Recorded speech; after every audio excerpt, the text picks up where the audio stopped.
Sir recording start ಆಯ್ತು ನೋಡ್ರಿ. Okay, start ಮಾಡ್ರಿ.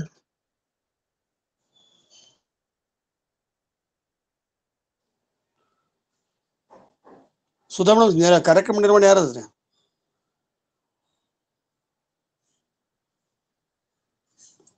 Sudha madam, Sindhur madam. ಮಾಡ್ರಿ. ಶರಣಾರ್ಥಿ ಸರ್ವರಿಗೂ ವಚನ ಅಧ್ಯಯನ ವೇದಿಕೆ, ಬಸವಾದಿ ಶರಣರ ಚಿಂತನ ಕೂಟ ಹಾಗೂ ಅಕ್ಕನ ಅರಿವು ಸಂಘಟನೆಗಳಿಂದ ಶರಣೆ ಸುಧಾ ಪಾಟೀಲ್ ಅವರ ತಂದೆಯವರಾದಂಥ ಲಿಂಗೈಕ್ಯ ಸನ್ಮಾನ್ಯ ಶ್ರೀ BM ಪಾಟೀಲ್ ಮತ್ತು ಅವರ ತಾಯಿಯವರಾದಂಥ ಲಿಂಗೈಕ್ಯ ಶ್ರೀಮತಿ ಅಕ್ಕಮಹಾದೇವಿ ಪಾಟೀಲ್ ಗದಗ್ ಅವರ ಸಂಸ್ಮರಣೆಗಾಗಿ ಇಂದು ವಿಶೇಷ ದತ್ತಿ ಉಪನ್ಯಾಸ ಅನುಭವಗೋಷ್ಠಿ 319ನೆಯ ಮಾಲಿಕೆಯನ್ನು ವಚನ ಪ್ರಾರ್ಥನೆಯೊಂದಿಗೆ ಆರಂಭಿಸೋಣ. ಈಗ ವಚನ ಪ್ರಾರ್ಥನೆ ಶರಣೆ ಜಯಶ್ರೀ ಆಲೂರ್ ಅವರಿಂದ ವಚನ ಪ್ರಾರ್ಥನೆಯನ್ನು ಮಾಡಬೇಕಾಗಿ ವಿನಂತಿ. ಜಯಶ್ರೀ. ಎಲ್ಲರಿಗೂ ಶರಣಾರ್ಥಿಗಳು. ಕೇಳಿಸ್ತಾ ಇದೆಯಲ್ಲ? ಓಕೆ, ಎಲ್ಲರಿಗೂ ಶರಣಾರ್ಥಿಗಳು. ಓಂ ಶ್ರೀ ಗುರು ಬಸವಲಿಂಗಾಯ ನಮಃ. ನಾನು ಇವತ್ತು ಒಂದು ಚನ್ನಬಸವಣ್ಣನವರ ವಚನವನ್ನ ಹಾಡ್ಲಿಕ್ಕೆ ಪ್ರಯತ್ನ ಮಾಡ್ತಾ ಇದ್ದೀನಿ. ಲಿಕಾರವೇ ಶೂನ್ಯ ಬಿಂದುವೇ ಲೀಲೆ,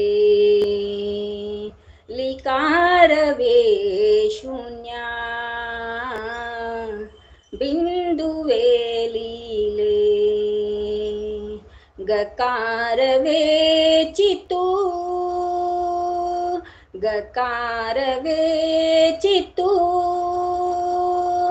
ಈ ತ್ರಿವಿಧದೊಳಗಿದೆ ಲಿಂಗವೆಂಬ ಸಕೀಲ, ಈ ತ್ರಿವಿಧದೊಳಗಿದೆ ಲಿಂಗವೆಂಬ ಸಕೀಲ, ಲಿಕಾರವೇ ಶೂನ್ಯ ಬಿಂದುವೇ ಲೀಲೆ, ಇದರ ಸಂಚವನಾವಾತ ಬಲ್ಲ ಆತನೇ ಲಿಂಗ ಸಂಗಿ, ಇದರ ಸಂಚವನಾವಾತ ಬಲ್ಲ ಆತನೇ ಲಿಂಗ ಸಂಗಿ, ಇದು ಕಾರಣ ಲಿಂಗಾನುಭಾವಿಗಳ, ಇದು ಕಾರಣ ಲಿಂಗಾನುಭಾವಿಗಳ ಶ್ರೀಚರಣಕ್ಕೆ ನಮೋ ನಮೋ ಎಂಬೆ, ನಮೋ ನಮೋ ಎಂಬೆ, ಕೂಡಲ ಚನ್ನ ಸಂಗಮ ದೇವಾ, ಕೂಡಲ ಚನ್ನ ಸಂಗಮ ದೇವಾ, ಲಿಕಾರವೇ ಶೂನ್ಯ ಬಿಂದುವೇ ಲೀಲೆ, ಗಕಾರವೇ ಚಿತ್ತು, ಗಕಾರವೇ ಚಿತ್ತು, ಈ ತ್ರಿವಿಧದೊಳಗಿದೆ ಲಿಂಗವೆಂಬ ಸಕೀಲ, ಈ ತ್ರಿವಿಧದೊಳಗಿದೆ ಲಿಂಗವೆಂಬ ಸಕೀಲ. ಅವಕಾಶಕ್ಕೆ ವಂದಿಸುತ್ತಾ ಎಲ್ಲರಿಗೂ ಧನ್ಯವಾದಗಳು. ಶರಣಾರ್ಥಿ. ಶರಣಾರ್ಥಿಗಳು. ವಚನ ಗಾಯನ ಮಾಡಿದಂತ ಶ್ರೀಮತಿ ಜಯಶ್ರೀ ಆಲೂರ್ ಶರಣೆಯರಿಗೆ ಶರಣಾರ್ಥಿಗಳು, ಕೃತಜ್ಞತೆಗಳು. ನಮ್ಮೆಲ್ಲರನ್ನ ಗಾನ ಗಂಧರ್ವ ಲೋಕಕ್ಕೆ ವಚನ ಕಂಚಿನ ಕಂಠದಿಂದ ವಚನ ಗಾಯನವನ್ನು ಸುಶ್ರಾವ್ಯವಾಗಿ ಮಾಡಿರುವಂತ ಜಯಶ್ರೀ ಆಲೂರ್ ಅವರಿಗೆ ಶರಣಾರ್ಥಿಗಳು.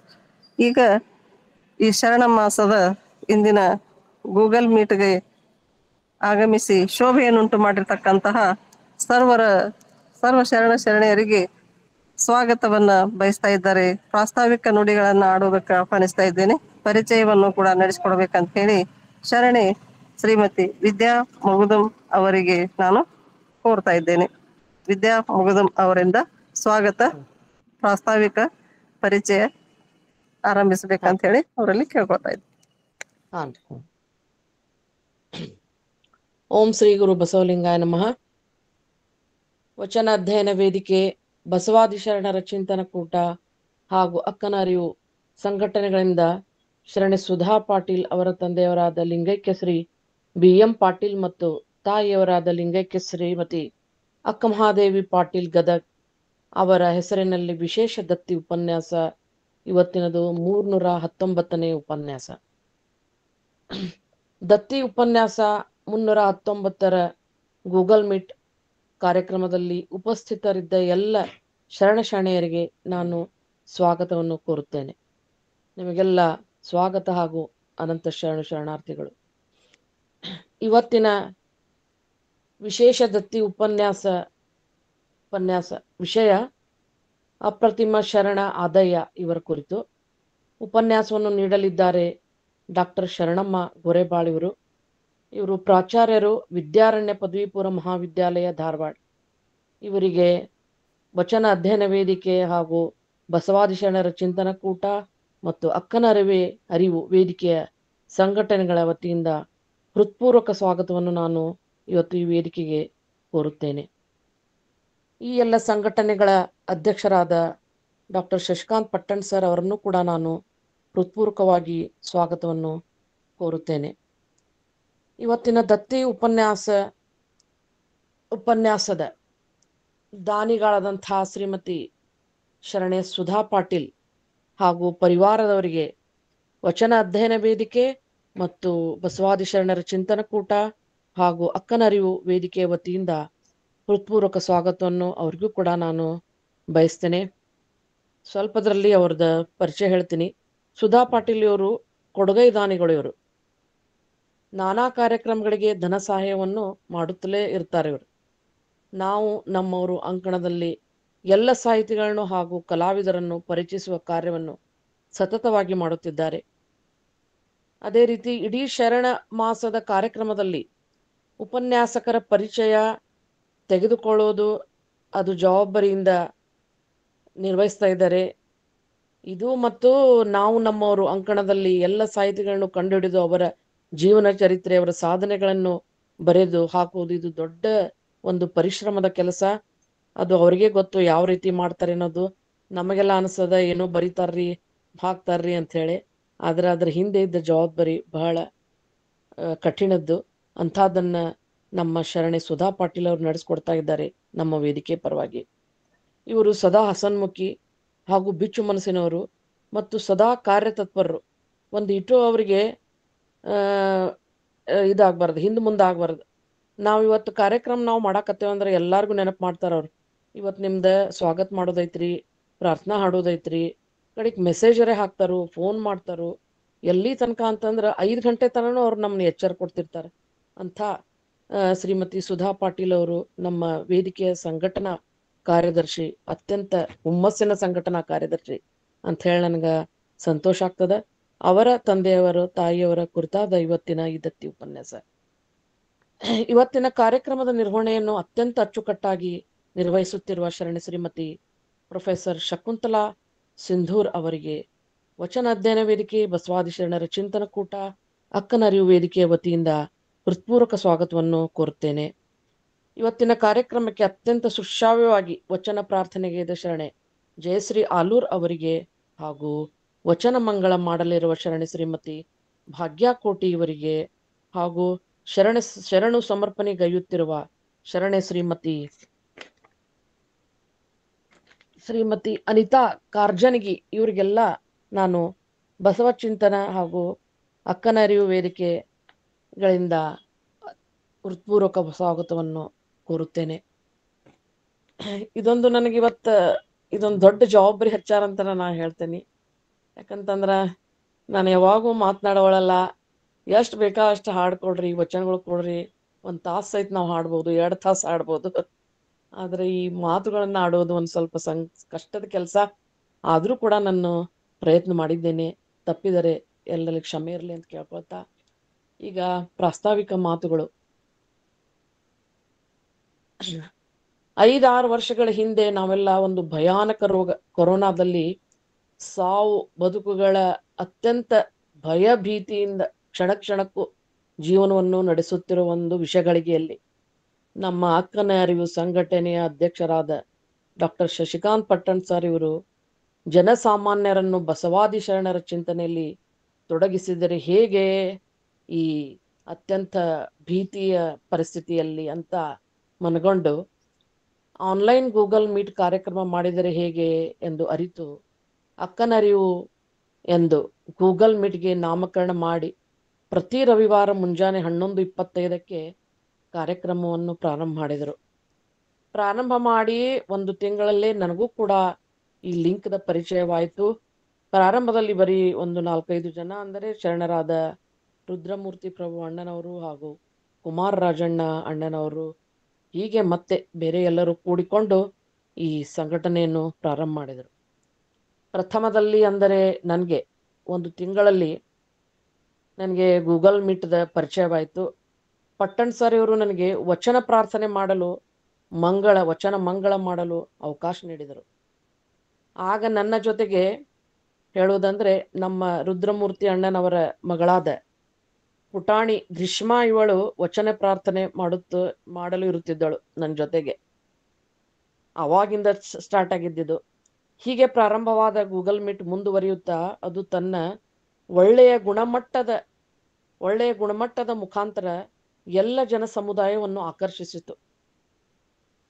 ಹೀಗೆ ಮುಂದೆ ಸಾಗುತ್ತಾ ಅಕ್ಕನರಿವು ಇದ್ದದ್ದು ವಚನ ಅಧ್ಯಯನ ವೇದಿಕೆ ಹಾಗೂ ಬಸವಾದಿ ಶರಣರ ಚಿಂತನ ಕೂಟ, ಈ ಎರಡೂ ವೇದಿಕೆಗಳು ಕೂಡ ಹುಟ್ಟು ಹಾಕಿತು. ಈ ಎಲ್ಲ ಸಂಘಟನೆಗಳಿಗೆ ಹಗಲು ಇರುಳು ಶ್ರಮಿಸುತ್ತಿರುವ ಡಾಕ್ಟರ್ ಶಶಿಕಾಂತ್ ಪಟ್ಟಣ್ ಸರ್ ಇವರ ಬಗ್ಗೆ ಹೇಳುವುದು ಬಹಳವಿದೆ. ಅದು ಹೇಗೆ ಅಂದರೆ ಸಾಗರದಷ್ಟು ಆಳವಾದದ್ದು. ಸರ್ ಇವರು ಎಲ್ಲ ನಮ್ಮಂಥ ಕಲಾವಿದರಿಗೆ ಅಂದರೆ ಭಾಷಣಕಾರರಿಗೆ ಹಾಗೂ ಸಾಹಿತ್ಯ ಆಸಕ್ತರಿಗೆ, ಸಂಗೀತಗಾರರಿಗೆ ವೇದಿಕೆಯಲ್ಲಿ ಪರಿಚಯಿಸಿ ಅವರವರ ಕಲೆಗಳನ್ನು ಅವರವರ ಅಭ್ಯಾಸಗಳ ಅನುಗುಣವಾಗಿ ದಿನನಿತ್ಯ ಚಿಂತನೆಯಲ್ಲಿ ತೊಡಗಿಸುವಂತೆ ಮಾಡಿದ್ದಾರೆ. ಈಗ ನಂದು ಅನುಭವ ಹೇಳಬೇಕಾದ್ರೆ, ನಾನು ಸುಮಾರು 5-6 ವರ್ಷಗಳ ಹಿಂದೆ ಕೇವಲ ಬೆರಳೆಣಿಕೆಯಷ್ಟೇ ವಚನಗಳನ್ನ ಹಾಡುತ್ತಿದ್ದೆ ಸಂಗೀತ ಕಲಾವಿದೆಯಾಗಿ. ನಾವು ಅದು ಎಷ್ಟೆಂದರೆ ಅಕ್ಕಮಹಾದೇವಿಯವರ ವಚನ, ಬಸವಣ್ಣವರ ವಚನ, ಬಹಳ ಮುಂದಕ್ಕೆ ಹೋಗಿ ಅಂದ್ರೆ ಅಲ್ಲಮ್ಮ ಪ್ರಭುಗಳ ವಚನ ಅಷ್ಟೇ. ಈಗ ಶನಿವಾರ ರವಿವಾರ ವಚನ ಪ್ರಾರ್ಥನೆ ಹಾಗೂ ಮಂಗಳದ ಮುಖಾಂತರ ಹೊಸ ವಚನಗಳನ್ನು ಹಾಡಲು ಪ್ರಾರಂಭ ಮಾಡಿದೆನು ನಾನು. ಮತ್ತು ಅವುಗಳಿಗೆ ರಾಗವನ್ನು ಹಾಕುವುದು ಕೂಡ ಕಲಿತೆನು. ಆದ್ಯ ವಚನಕಾರರು ಅವರ ಬಗ್ಗೆ ಇನ್ನೇನು ಗೊತ್ತಿರಲಿಲ್ಲ ನನಗೆ. ಅವರ ಹೆಸರುಗಳು, ಅವರ ವಚನಗಳ ಬಗ್ಗೆ ಏನೂ ಗೊತ್ತಿರಲಿಲ್ಲ. ಆ ಎಲ್ಲವನ್ನು ಈ ವೇದಿಕೆಯಿಂದ ತಿಳಿದುಕೊಂಡು ಆ ವಚನಗಳನ್ನು ಕೂಡ ಹಾಡಲು ಕಲಿತೆನು. ಈ ರೀತಿ ಹೇಳುತ್ತಾ ಹೋದ್ರೆ ನಮಗೆ 8-10 ಫುಲ್ ಪೇಜ್ ಆದರೂ ಸಾಕಾಗಲ್ಲ ಬರೀಲಿಕ್ಕೆ. ಏಕೆಂದರೆ ನಿಮ್ಗೆಲ್ಲ ಇಷ್ಟು ಹೇಳ್ಕೊಂತ ಹೋದ್ರೆ ನಿಮಗೆ ಬೇಜಾರಾಗ್ಬೋದು. ವೇದಿಕೆ ಬಗ್ಗೆ ಹೇಳಬೇಕಾದ್ರೆ ಲಿಂಗಾಯತ ಸಮಾಜದ ಬಗ್ಗೆ ಅತ್ಯಂತ ಕಳಕಳಿ ಹೊಂದಿದೆ. ಅನೇಕ ಪ್ರತಿಭಟನೆಗಳನ್ನು ಕೂಡ ಮಾಡಿದೆ. ಇಲ್ಲ ಸಲ್ಲದ ಅಪವಾದಗಳು ಬಂದರೆ ಬಸವಣ್ಣನವರ ಬಗ್ಗೆ, ಬಸವಾದಿ ಶರಣರ ಬಗ್ಗೆ ಹಾಗೂ ಗ್ರಂಥಗಳ ತಿರುಚುವಿಕೆ ಹಾಗೂ ವಚನಗಳಲ್ಲಿಯ ತಪ್ಪು ಶಬ್ದಗಳ ಬಳಸುವಿಕೆಯ ಕುರಿತು ಯಾರೇ ತಪ್ಪು ಮಾಡಿದರೂ ಅವರನ್ನು ಬಿಡದೆ ಖಂಡಿಸಿ ಪ್ರತಿಭಟಿಸಿ ಅವರನ್ನು ದಾರಿಗೆ ತರೋ ಉದ್ದೇಶವನ್ನು ಈ ನಮ್ಮ ವೇದಿಕೆ ಹೊಂದಿದೆ. ಈ ಎಲ್ಲ ಕಾರ್ಯಗಳನ್ನು ಇಲ್ಲಿವರೆಗೆ ಯಾವ ಯೂನಿವರ್ಸಿಟಿ, ಯಾವ ಲಿಂಗಾಯತ ಸಂಘ ಸಂಸ್ಥೆಗಳು ಕೂಡ ಮಾಡಿಲ್ಲ ಎಂದು ನನ್ನ ಅನಿಸಿಕೆ. ಈ ರೀತಿ ನಮ್ಮ ವೇದಿಕೆ ಇನ್ನೂ ಹಲವಾರು ಪ್ರೋತ್ಸಾಹದಾಯಕ ಕಾರ್ಯಗಳನ್ನು ನಡೆಸುತ್ತಾ ಬಂದಿದೆ. ಇಷ್ಟು ನನಗೆ ತಿಳಿದದ್ದು ನಾನು ಹೇಳಿದ್ದೇನೆ. ಇದರಲ್ಲಿ ಏನಾದರೂ ಹೆಚ್ಚು ಕಡಿಮೆ ಆಗಿದ್ರೆ ನನ್ನನ್ನು ಕ್ಷಮಿಸಿ ಎಂದು ಹೇಳುತ್ತಾ,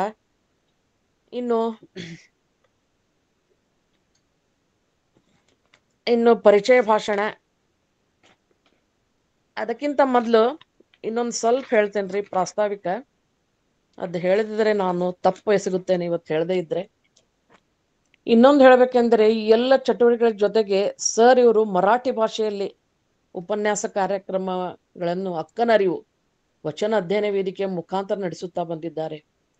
ಈ ಕಾರ್ಯದಲ್ಲಿ ಸರ್ ಇವರಿಗೆ ಅವರ ಪತ್ನಿಯಾದ ಜಯಶ್ರೀ, ಅವಳು ನನ್ನ ಮುದ್ದಿನ ತಂಗಿ, ಇವರು ಹೆಗಲಿಗೆ ಹೆಗಲು ನೀಡಿದ್ದಾರೆ. ಪ್ರತಿ ಮೊದಲನೇ ಶನಿವಾರ ಸಾಯಂಕಾಲ 5 ಗಂಟೆಯಿಂದ 7 ಗಂಟೆಯವರೆಗೂ ಗೂಗಲ್ ಮೀಟ್ ಕಾರ್ಯಕ್ರಮ ನಡೆಸುತ್ತಾ ಬರ್ತಾ ಇದ್ದಾರೆ.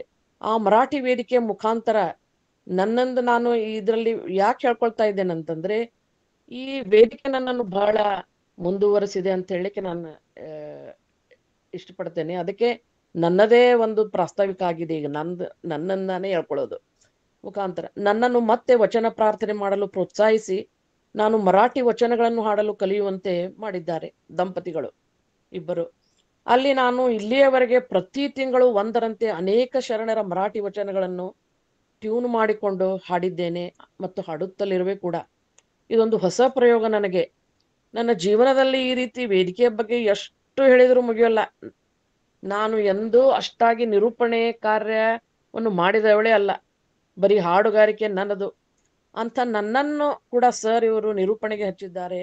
ನನಗೆ ಅಷ್ಟು ನಿರಳಗಳೊಳಗೆ ಮಾತನಾಡಲು ಬರೋದಿಲ್ಲ ಸರ್ ಎಂದರೂ ಬಿಡದೆ ಹಾಗೆ ಮಾತನಾಡುತ್ತಾ ಹೋದಂತೆ ಎಲ್ಲ ಬರುತ್ತದೆ ಎಂದು ನನ್ನನ್ನು ಪ್ರೋತ್ಸಾಹಿಸಿದ್ದಾರೆ. ಆ ಪ್ರೋತ್ಸಾಹ ಇನ್ನು ಮುಂದೆ ಹೋಗಿ ಇವತ್ತು ಸ್ವಾಗತ, ಪರಿಚಯ, ಪ್ರಾಸ್ತಾವಿಕ ಮಾತುಗಳನ್ನ ಆಡಲು ಕೂಡ ನನ್ನನ್ನು ತಯಾರು ಮಾಡಿದ್ದಾರೆ. ಈ ರೀತಿ ನಮ್ಮ ವೇದಿಕೆ ಎಲ್ಲರಲ್ಲೂ ಹುರಿದುಂಬಿಸಿ ಅವರ ಅಂತರಾಳದಲ್ಲಿ ಅಡಗಿದ ಕಲೆಯನ್ನು ಹೊರಗೆ ಹಾಕಲು ಪ್ರೇರೇಪಿಸುತ್ತಿದೆ ಎಂದು ಹೇಳಲು ನನಗೆ ಬಹಳ ಖುಷಿ ಹಾಗೂ ಹೆಮ್ಮೆ ಅನಿಸುತ್ತದೆ. ವೇದಿಕೆ ಬಸವಾದಿ ಶರಣರ ಚಿಂತನೆಗಳನ್ನು ಹಾಗೂ ನಮ್ಮ ದೇಶಕ್ಕಾಗಿ ಮಡಿದ ವೀರ ಯೋಧರ ಚಿಂತನೆಗಳನ್ನು ಹಾಗೂ ನಾಯಕರನ್ನು ಕುರಿತು ಹಾಗೂ ಸಂಗೀತಗಾರರ ಕುರಿತು ಹಾಗೂ ನಾಟಕಕಾರರ ಕುರಿತು ಇನ್ನೂ ಅನೇಕ ವಿಷಯಗಳ ಕುರಿತು ಇಲ್ಲಿಯವರೆಗೆ ಸತತ 5-6 ವರ್ಷಗಳಿಂದ ಉಪನ್ಯಾಸಗಳನ್ನು ವಿವಿಧ ದೊಡ್ಡ ವ್ಯಕ್ತಿಗಳಿಂದ ನೀಡಿದೆ. ಗೂಗಲ್ ಮೀಟದಲ್ಲಿ ಭಾಗವಹಿಸಿ ಎಲ್ಲ ಕಾರ್ಯಕ್ರಮವನ್ನು ಆಲಿಸಲು ನಾವುಗಳು ಹಾಗೂ ನಮ್ಮ ಕಿವಿಗಳು ಧನ್ಯವಾಗಿವೆ ಎಂದು ಹೇಳಲು ಹೆಮ್ಮೆ ಎನಿಸುತ್ತದೆ. ಇಷ್ಟು ನನ್ನ ಪ್ರಾಸ್ತಾವಿಕ ಭಾಷಣ ನಮ್ಮ ವೇದಿಕೆಯ ಕುರಿತು. ಇನ್ನು ಮುಂದೆ ಪರಿಚಯ ಭಾಷಣ ಮಾಡಲು ನನಗೆ ಒಪ್ಪಿಸಿದ್ದಾರೆ ಇವತ್ತಿನ ಉಪನ್ಯಾಸಕರಾದ ಡಾಕ್ಟರ್ ಶರಣಮ್ಮ ಗೋರೆಬಾಳ್ ಇವರು. ಪ್ರಾಚಾರ್ಯರು, ವಿದ್ಯಾರಣ್ಯ ಪದವಿ ಪೂರ್ವ ಮಹಾವಿದ್ಯಾಲಯ ಧಾರವಾಡದ. ಇವರ ಪ್ರಾಥಮಿಕ ಹಾಗೂ ಪ್ರೌಢ ಶಿಕ್ಷಣ ಕುಷ್ಟಗಿ ತಾಲೂಕಿನ ದೋಟಿಹಾಳ ಗ್ರಾಮದಲ್ಲಿ ಆಯಿತು. PUC ವಿದ್ಯಾರಣ್ಯ ಕಾಲೇಜ್ದಲ್ಲಿ ಮಾಡಿದ್ದಾರೆ. MA ಕನ್ನಡ ಕರ್ನಾಟಕ ವಿಶ್ವವಿದ್ಯಾಲಯದಿಂದ ಮಾಡಿದ್ದಾರೆ. MA PhD ವಿಷಯ MA ಕನ್ನಡ ವಿಶ್ವವಿದ್ಯಾಲಯ ಮಾಡಿದ್ದಾರೆ. ಅದರ ಮುಂದೆ ಹೋಗಿ PhD ಕೂಡ ಇವರು ಮಾಡಿದ್ದಾರೆ. ಅಮ್ಮ PhD ವಿಷಯವೇನೆಂದರೆ ಕನ್ನಡ ಸಾಹಿತ್ಯದಲ್ಲಿ ಆತ್ಮಚರಿತ್ರೆ ಎಂಬ ವಿಷಯದ ಕುರಿತು ಇವರು PhD ಆಗಿದೆ. ಸತತ 25 ವರ್ಷಗಳಿಂದ ಕನ್ನಡ ಉಪನ್ಯಾಸಕಿಯಾಗಿ ಸೇವೆ ಸಲ್ಲಿಸುತ್ತಿದ್ದಾರೆ ಶರಣಮ್ಮ ಗೋರೆಬಾಳ್ ಅವರು. ಈಗ ಸದ್ಯ ಅವರು ಮೊದಲು ಪ್ರೊಫೆಸರ್ ಅಂತ ಸೇವೆ ಸಲ್ಲಿಸಿ ಈಗ ಸದ್ಯ ಅವರು ಪ್ರಾಚಾರ್ಯರಾಗಿದ್ದಾರೆ, ಪ್ರಿನ್ಸಿಪಾಲ್ರಾಗಿದ್ದಾರೆ. 2005ರಿಂದ 2008ರವರೆಗೆ ಕರ್ನಾಟಕ ಸರ್ಕಾರದ ಕನ್ನಡ ಪುಸ್ತಕ ಪ್ರಾಧಿಕಾರದ ಸದಸ್ಯರಾಗಿ ಸೇವೆ ಸಲ್ಲಿಸಿದ್ದಾರೆ. ಅದೇ ರೀತಿ 2018ರಿಂದ 2020ರವರೆಗೆ ಉತ್ತರ ಕರ್ನಾಟಕದ ಲೇಖಕಿಯರ ಸಂಘದ ಉಪಾಧ್ಯಕ್ಷೆಯಾಗಿ ಸೇವೆ ಸಲ್ಲಿಸಿದ್ದಾರೆ. ಆನಂತರ 2021-22 ಸಾಲಿಗೆ ಧಾರವಾಡ ತಾಲೂಕು ಕನ್ನಡ ಸಾಹಿತ್ಯ ಪರಿಷತ್ತಿನ ಅಧ್ಯಕ್ಷರಾಗಿ ಕೂಡ ಸಾಹಿತ್ಯ ಸೇವೆ ಸಲ್ಲಿಸಿದ್ದಾರೆ. 4 ವರ್ಷ ಧಾರವಾಡ ಜಿಲ್ಲಾ ಕನ್ನಡ ಉಪನ್ಯಾಸಕರ ಸಂಘದ ಅಧ್ಯಕ್ಷರಾಗಿ ಕೆಲಸ ಮಾಡಿದ್ದಾರೆ.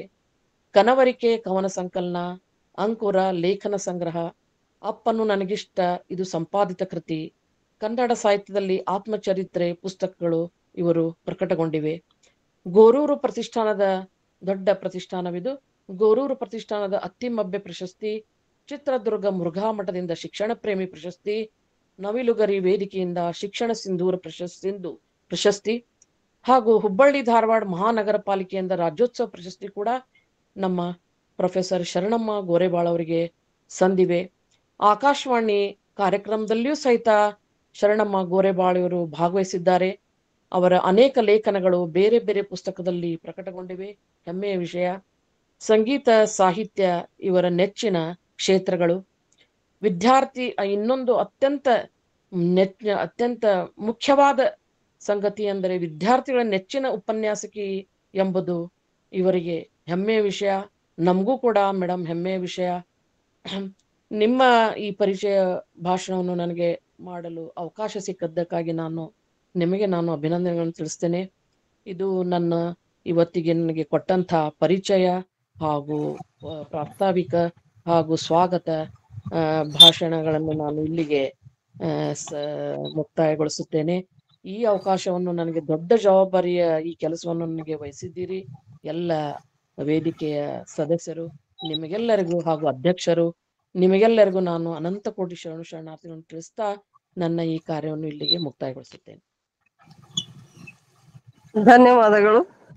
ಪ್ರಖ್ಯಾತ ಸಂಗೀತಗಾರರಾಗಿರ್ತಕ್ಕಂಥ ವಿದ್ಯಾ ಮಗ್ದಮ್ ಅವರು ತುಂಬಾ ಎಲ್ಲರಿಗೂ ಹೃದಯಪೂರ್ವಕವಾಗಿ ಸ್ವಾಗತವನ್ನ ಕೋರಿ ಮತ್ತು ಆಡುಮುಟ್ಟದ ಸೊಪ್ಪಿಲ್ಲ ನಮ್ಮ ವೇದಿಕೆ ಪ್ರೋತ್ಸಾಹಿಸದೇ ಇರತಕ್ಕಂತಹ ಶರಣೆಯರೇ ಇಲ್ಲ ಅನ್ನುವ ಹಾಗೆ ತಾವು ಯಾವ ರೀತಿ ಈ ಸಂಘಟನೆಯಿಂದ ಪ್ರೋತ್ಸಾಹ ಪಡೆದು ಬೆಳೆದು ಬಂದ್ರು ಅನ್ನೋದನ್ನ ಬಹಳ ಮುಕ್ತವಾದ ಮನಸ್ಸಿನಿಂದ ತಮ್ಮ ಅನಿಸಿಕೆಗಳನ್ನ ನಮ್ಮೆಲ್ಲರೊಂದಿಗೆ ಹಂಚಿಕೊಳ್ಳೋದ್ರ ಜೊತೆಗೆ ಇವತ್ತಿನ ಸಂಪನ್ಮೂಲ ವ್ಯಕ್ತಿಗಳಾಗಿರ್ತಕ್ಕಂಥ ಡಾಕ್ಟರ್ ಶರಣಮ್ಮ ಗೋರೆಬಾಳ್ ಅವರ ಸಂಕ್ಷಿಪ್ತ ಸಾಧನಾಮಯ ಬದುಕನ್ನ ಪರಿಚಯದಲ್ಲಿ ಅನಾವರಣಗೊಳಿಸಿದ್ದಕ್ಕೆ ಶರಣಾರ್ಥಿಗಳು.